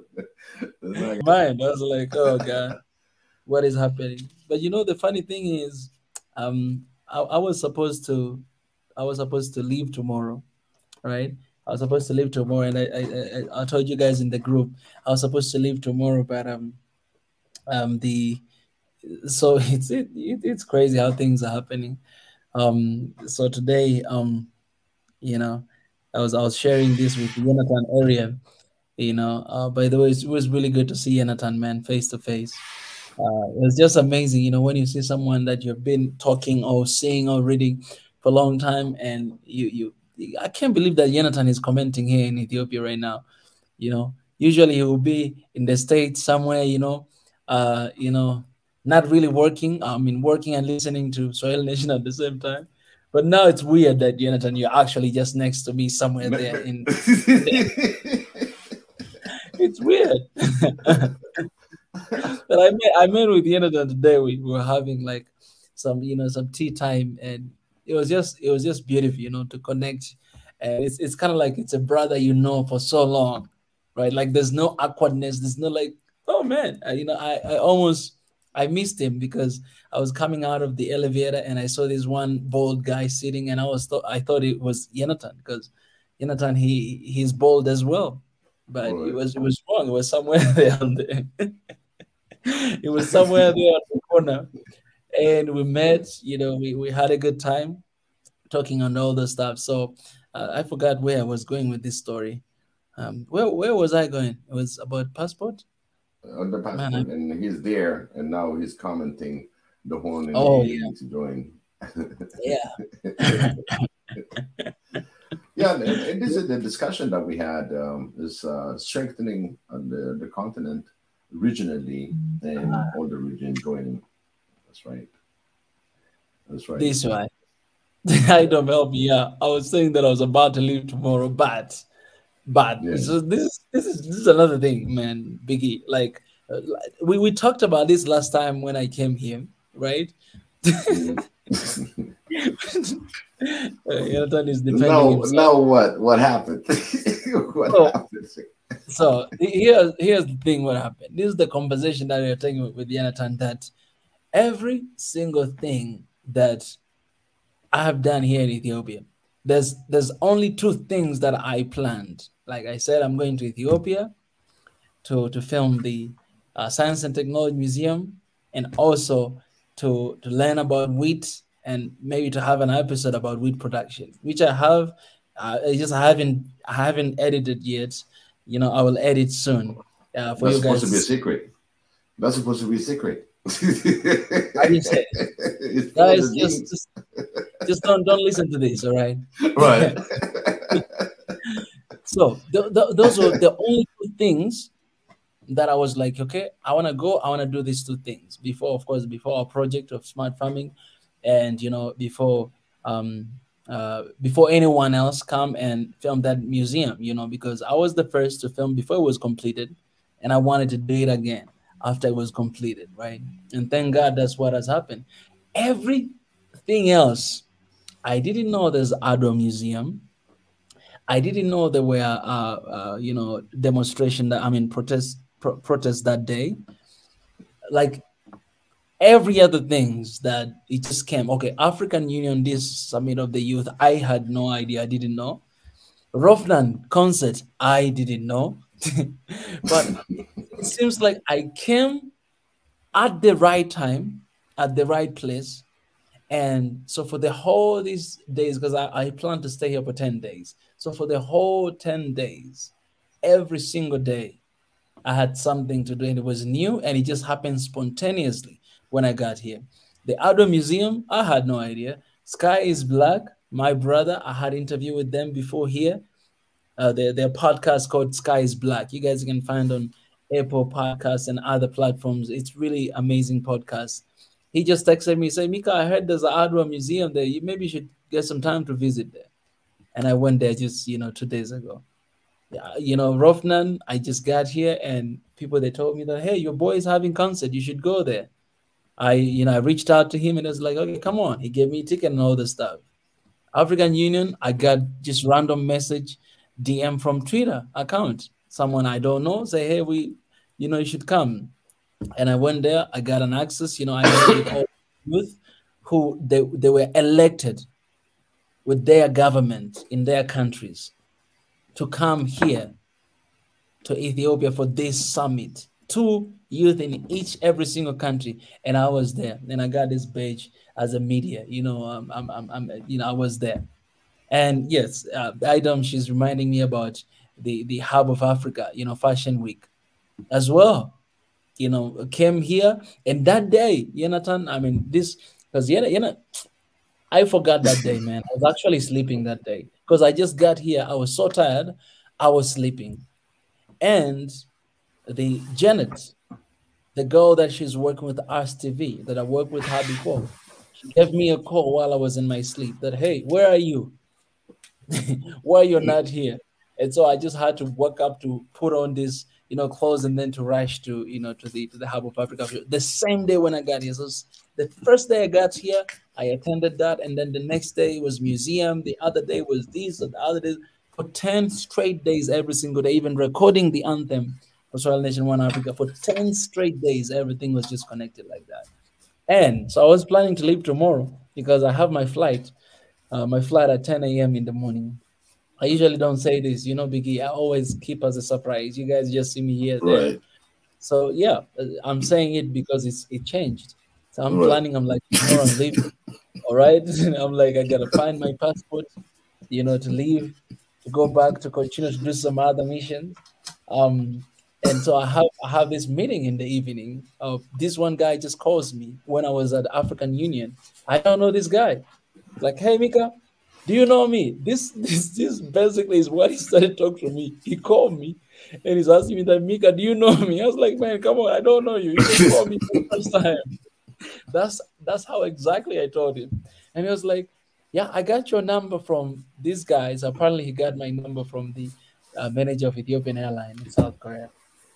And this guy, he has, his own event, and, he prepared very well. And he was just talking to this guy, and he was like, hey, man, I think you should reach out to Mika. I will be able to help you, So this guy is calling me. I have no idea. He's like, yes, I need you, and this and this and that. Oh, man. So I got home. I have meeting with this guy, and then he's showing me, his vision and what he's doing and everything. Man, like, that's my weak side, man. I'm looking at it and I'm like, oh man, like it's exactly what we're doing, right? It's exactly what we're doing. And they prepared this amazing, really great event, this coming weekend for 3 days, Friday, Saturday, and Sunday. And this guy is like, Mika, we need you. And I'm like, man, I cannot stay here, man. I'm leaving tomorrow. If you want me to attend that, then I'll go back because I need to attend to something. And then you can bring me back here on Friday for this event. Because it's true. Like we have an amazing event back home there to attend. Yeah, but so we had a very long conversation for almost an hour to go back and forth, But apparently, at the end of the day, I lost. I lost. So I was like, all right, I'm gonna stay. I'm gonna stay for that. So that's what has happened. And so for him, he needs to, he needs to change my flight and all the stuff. And yeah, just without knowing, just right now again, I need to stay longer, which this week is gonna be also kind of busy week because there were other things that I was not able to finish in this 10 days, but then now I have another days ahead of me, and I need to to get them done. So yeah, it's beautiful that we still have more time, and I don't know what God has prepared, but I know it's gonna be a beautiful week, full of so many surprises, just like what has been happening for this past week, and I'm excited for that. So Africa, Ethiopia, your prayer has been answered. Young man, I'm still right here, so let's do this. Absolutely. Let's do And this. you see, you're at the right time at the right place, and everything comes out. Every coverage that you've done, I've been watching. I'm like, this guy must be dead. I said, man, this just looking at the walks and the vast coverage that you have to go through. I mean, you're a young man, you can do it.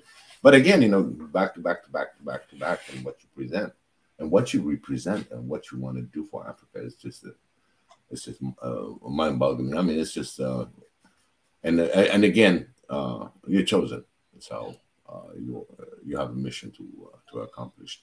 And it's so funny now. I said, "Oh, okay." Did I ask you? I said, "You still in Ethiopia?" I'm like, "Well, yeah." I said, why are you now? Now you're telling me that tomorrow it's going to be another extension. Unbelievable.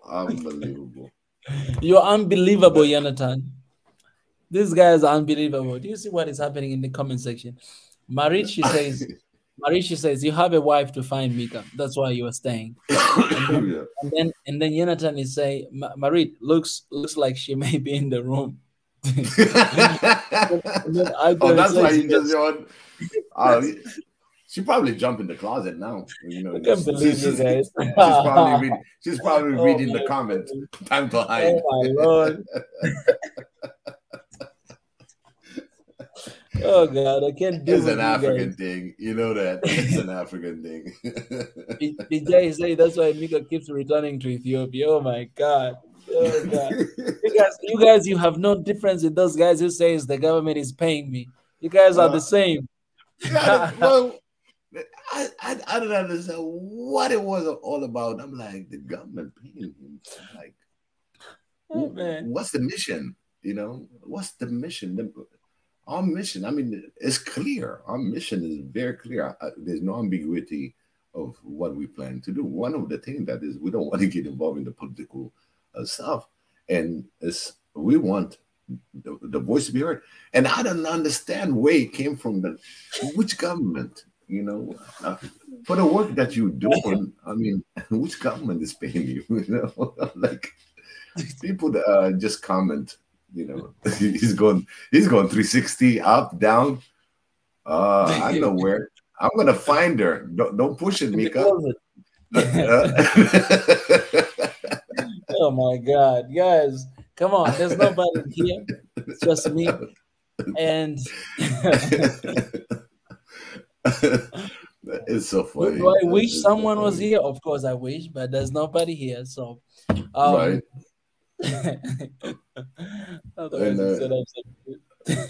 The way the Godspeed said, you know what I'm saying?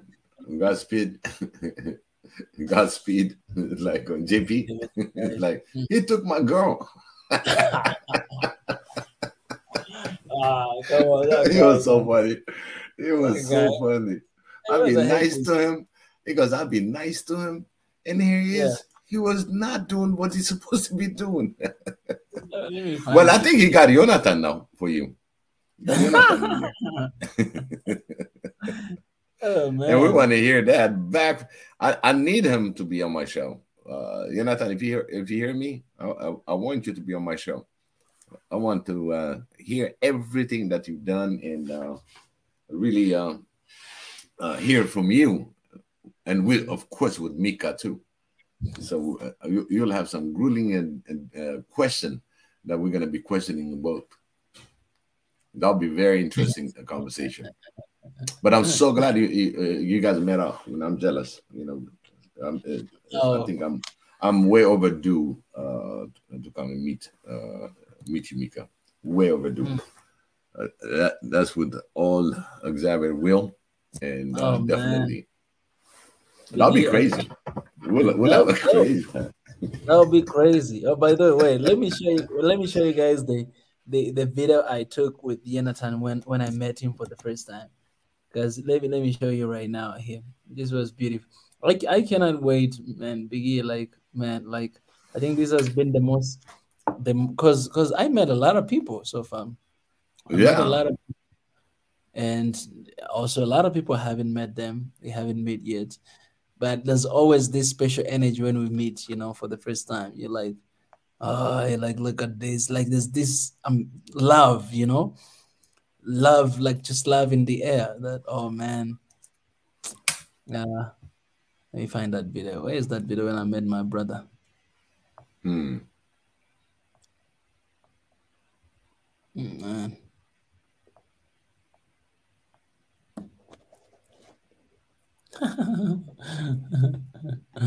As you say, maybe she's behind the camera. Well, the good thing is I don't have a camera here. Get out of this here, is what man. I love my family, man. This is what I love about my family. They got some mind. You know what I'm saying? Because they're really investigating me right now. Real investigation. And Paul is involved. Yeah. Paul is involved right here. Yeah, Paul is involved. Regiment is there.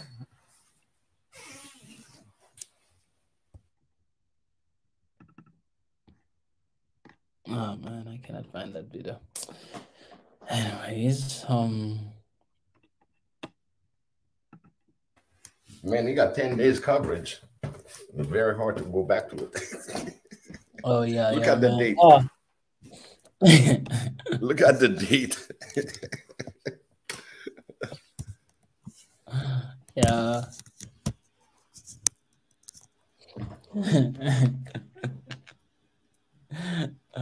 I do. Hey. All right. Wow. It's just good, man, to relax and to smile and to love. It's just beautiful. You guys, you put so much smile on my face today.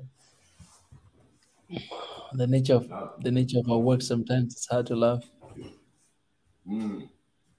How was yesterday's concert? Yesterday was beautiful, man. Jonathan was there too as well. We were talking about it today. That man, Rofnan, he brought the house down. It was really beautiful. It was amazing. I didn't stay there for a long time. I left around. It was like around 11:30, around 12. I left. So there's a lot of people who stay there longer than that. But it was beautiful. You guys saw I was covering live a little bit, and I shared some clips today in the morning. It was beautiful, man.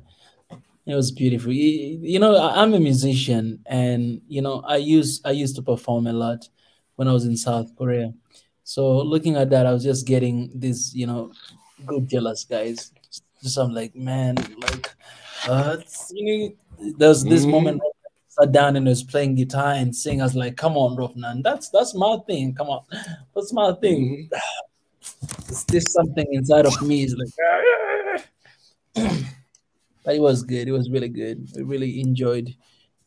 He really did pretty good. The funny thing is that even yesterday, he was. I got tickets around. It was around 6 p.m.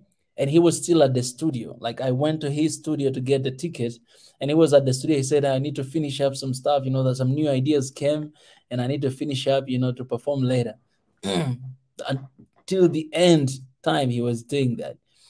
So it's amazing to see how hard he's working and how he created his craft. And you can see by the reaction, there was a lot of young people there.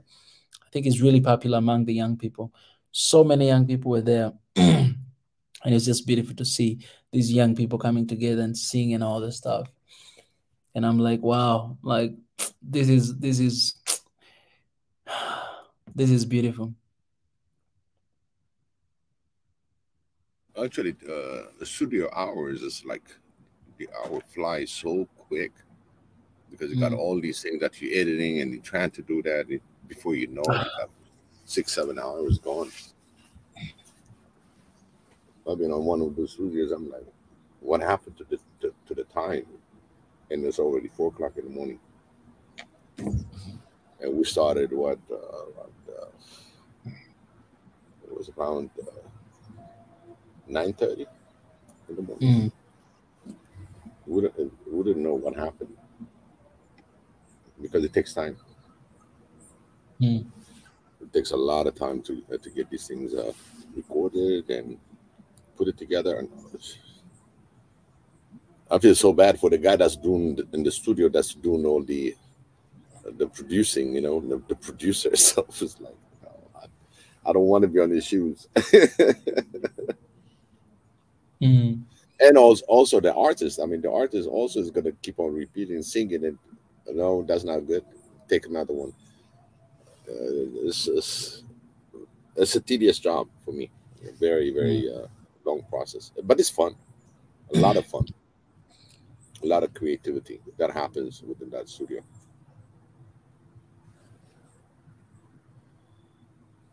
Yeah, Biggie. Yeah, I gotta go to sleep. I appreciate my brother. When you just said, "Hey, bro, you look tired. You need to go to sleep." Yeah, you see, my family reminds me again how tired I look like. Waynishet. Appreciate you. Waynishet. Thank you so much. Waynishet. Waynishet. Yeah. Waynishet. Yeah. Yeah. Wow. Yep. I could have met you, Marit, if you came here on November 4th, because I'm gonna be here. I could have met you. Wow. I think she's gonna change her plan now. Oh yeah, you better go back to November 4th. Yeah. If you want to see that lady inside my room, hey, where are you at? Marita's on her way. We'll have the real detective.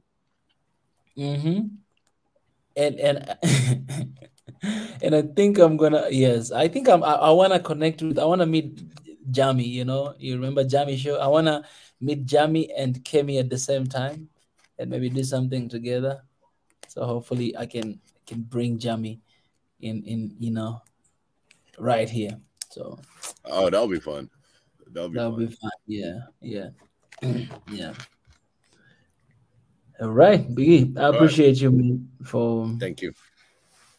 for coming in and for coming in today and for everything you've done. God bless. Always love and yeah, energy. Just like Rich, the way he says all the time. I appreciate you guys. Energy. Mm. Thank you. It already rang. Paul, it already rang a couple times. Paul is asking how can session go to end without Biggie's phone ringtone. it did already. It did. You didn't see that? You didn't hear that? That's like Biggie's signature, Yeah. Did it? Mm. Yeah. All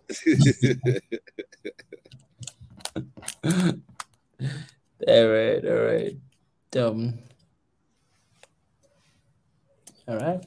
All right. So yeah, I'm just gonna give thanks to Xavier and we'll get out of here. It has been a beautiful moment to hang out with you guys. Yes, sir. Tomorrow is the new day, and a lot of videos are coming, guys. I think tomorrow I might be bringing the outdoor museum if I'm gonna finish editing right now. So I hope tomorrow I can bring that. And there's a video about Adama as well. I went there, the wheat, and also there's a video about I got connected with this one Indian guy who he's doing an amazing work here in Ethiopia actually, and he's been to Tanzania. He lived there for a while and now he's here. It's gonna be very interesting episode because it's you guys, you always hear my perspective about Ethiopia, but this is an episode of people outside of the continent and the way they think about Ethiopia because they've been here for a while and they've been working with a lot of people, a lot of organizations. They're doing some incredible job here. So you're going to get to hear their view about Africa in general. These are people who do not look like us, but they are Pan-Africanist. They have a spirit of Pan-Africanist. It's crazy. So it's going to be really crazy episode for you guys to see as well. And so many more to come. I have a lot of videos to edit and to bring here, and I'm trying to show you guys every single day. So stay tuned for that. All right, Biggie, you pray for us today, man. Wow, you just throw that right into me. That's exactly what I did. I've done to Monetezi yesterday. Actually, it was a very, very powerful prayer. I mean, he laid it out about peace. He went to a peace museum, so it was very, very powerful. I love the prayer. And by the way, Monetezi, if you hear that, I greatly appreciate you. You really helped to bring in us with a heartbeat, So let's do my prayer. And it's something that I've been thinking. And dear Lord, Xavier, the Creator, Heavenly Father, for everything that you've done for us and you're about to do. Bless us. Give us the spirit of unity, the spirit of peace, the unity of love under one house. For those that's been persecuted in your name, may they rest in peace. For the one that are still getting persecuted, you may bless us to save those who have been in danger. I pray today for Congo, and we all should be in it together with your blessing, with your power to overcome the agony and the war ugliness in Congo. So I pray for Congo. Today is a prayer for Congolese to be united, to be together, helping your military support. And may Xavier bless you, to strengthen you, and to declare that your country is Xavier country, and no more, no less. With all respect around you, you seek for peace. May Xavier gives you peace. It's the only way out. Seeking peace in Africa, so we can have a peaceful Africa. And I thank you, my Lord, for hearing our prayers. We profoundly are grateful of what you've been doing for us here at Swahili Nation on Africa. We really thank you for giving us the words and wisdoms to speak of unity, to speak of love, peace, no more hatred. We African are African by design. You designed us in such a way that we are so grateful for everything you've done for us and about what you've been doing for our unity. I'm very grateful, my Lord. Xavier, I pray in the name of Jesus Christ. Amen. And at the same time, I want to make the prayer for Marie Antoinette, Kaku, Kuku, Deborah, Dr. Tzedeka, Ezana, and those that need the prayers for you, Mika. I pray that the Lord gives you the strength and the blessing. Amen. Amen. Amen. I received that. We received that. Thank you, Biggie. I love you, my brother. My greetings to Mama One Africa. And I'll connect with you very soon, brother.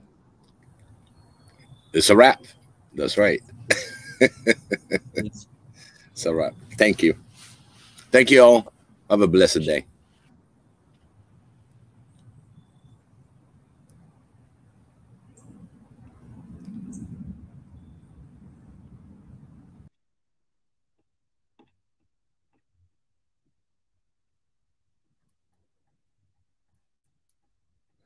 Trying to leave you guys with something here.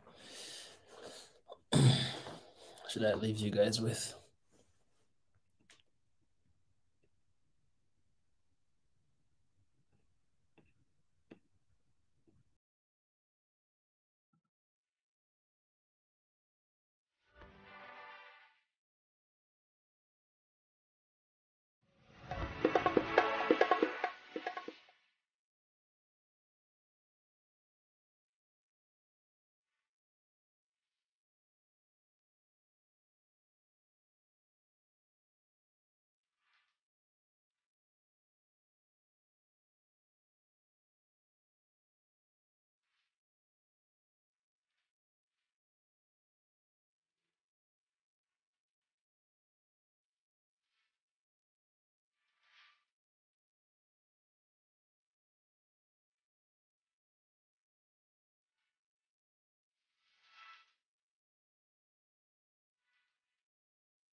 So Africa, a place where poverty and pandemic diseases are originated, the least wealthy continent per capita, the land where the only things to be found are animals, corrupted leaders, poor kids, dirty water and civil wars, people who are in need for help, donations and support, aka the NGO's motherland. For others, honestly, Africa is just a very hot, dark and sad place everyone wishes to escape one day.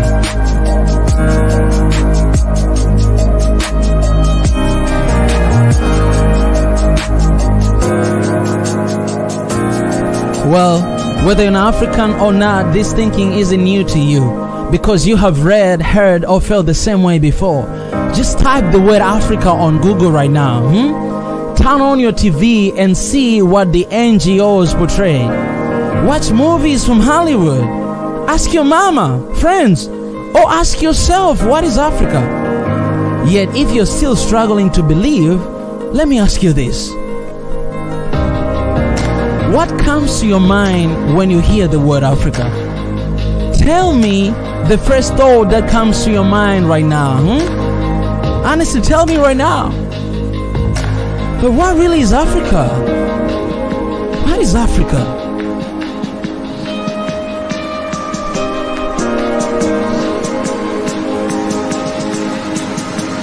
Listen, there are many theories about the name, but one that is close to the truth is Alkebulan. This name translates to Mother of Mankind, or according to other sources, the Garden of Eden, the place where love, peace, and unity dwells. Alkebulan is an extremely old word. Many nations in Africa use this word, including Ethiopians, Nubians, Moors, and Numidians. For me, this isn't just the theory, but the truth. My truth I choose to believe in. As cliche as it sounds, that's the future I'm hoping for. The tomorrow I'm fully determined to see. The dream I am convinced and dedicated to fighting for until it happens. What is Africa for you? So the lie began from the very beginning of time, right? And I can ask you one question right now. What does history tell us here about Africa? Who discovered Africa?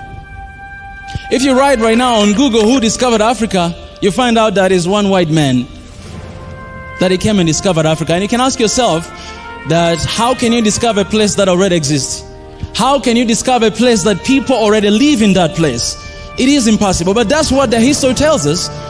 That's what people believe about Africa, that it was discovered by a white man. This guy, he came, and then he went back, he gave a report, and then the next we know is colonialism, because those guys, they sat somewhere to divide Africa like a piece of cake, because they discovered it, they own it, it belonged to them. But that is us. We discovered, we're the first people to know. And today you have a lot of people around the world that they think that Africa was discovered by them.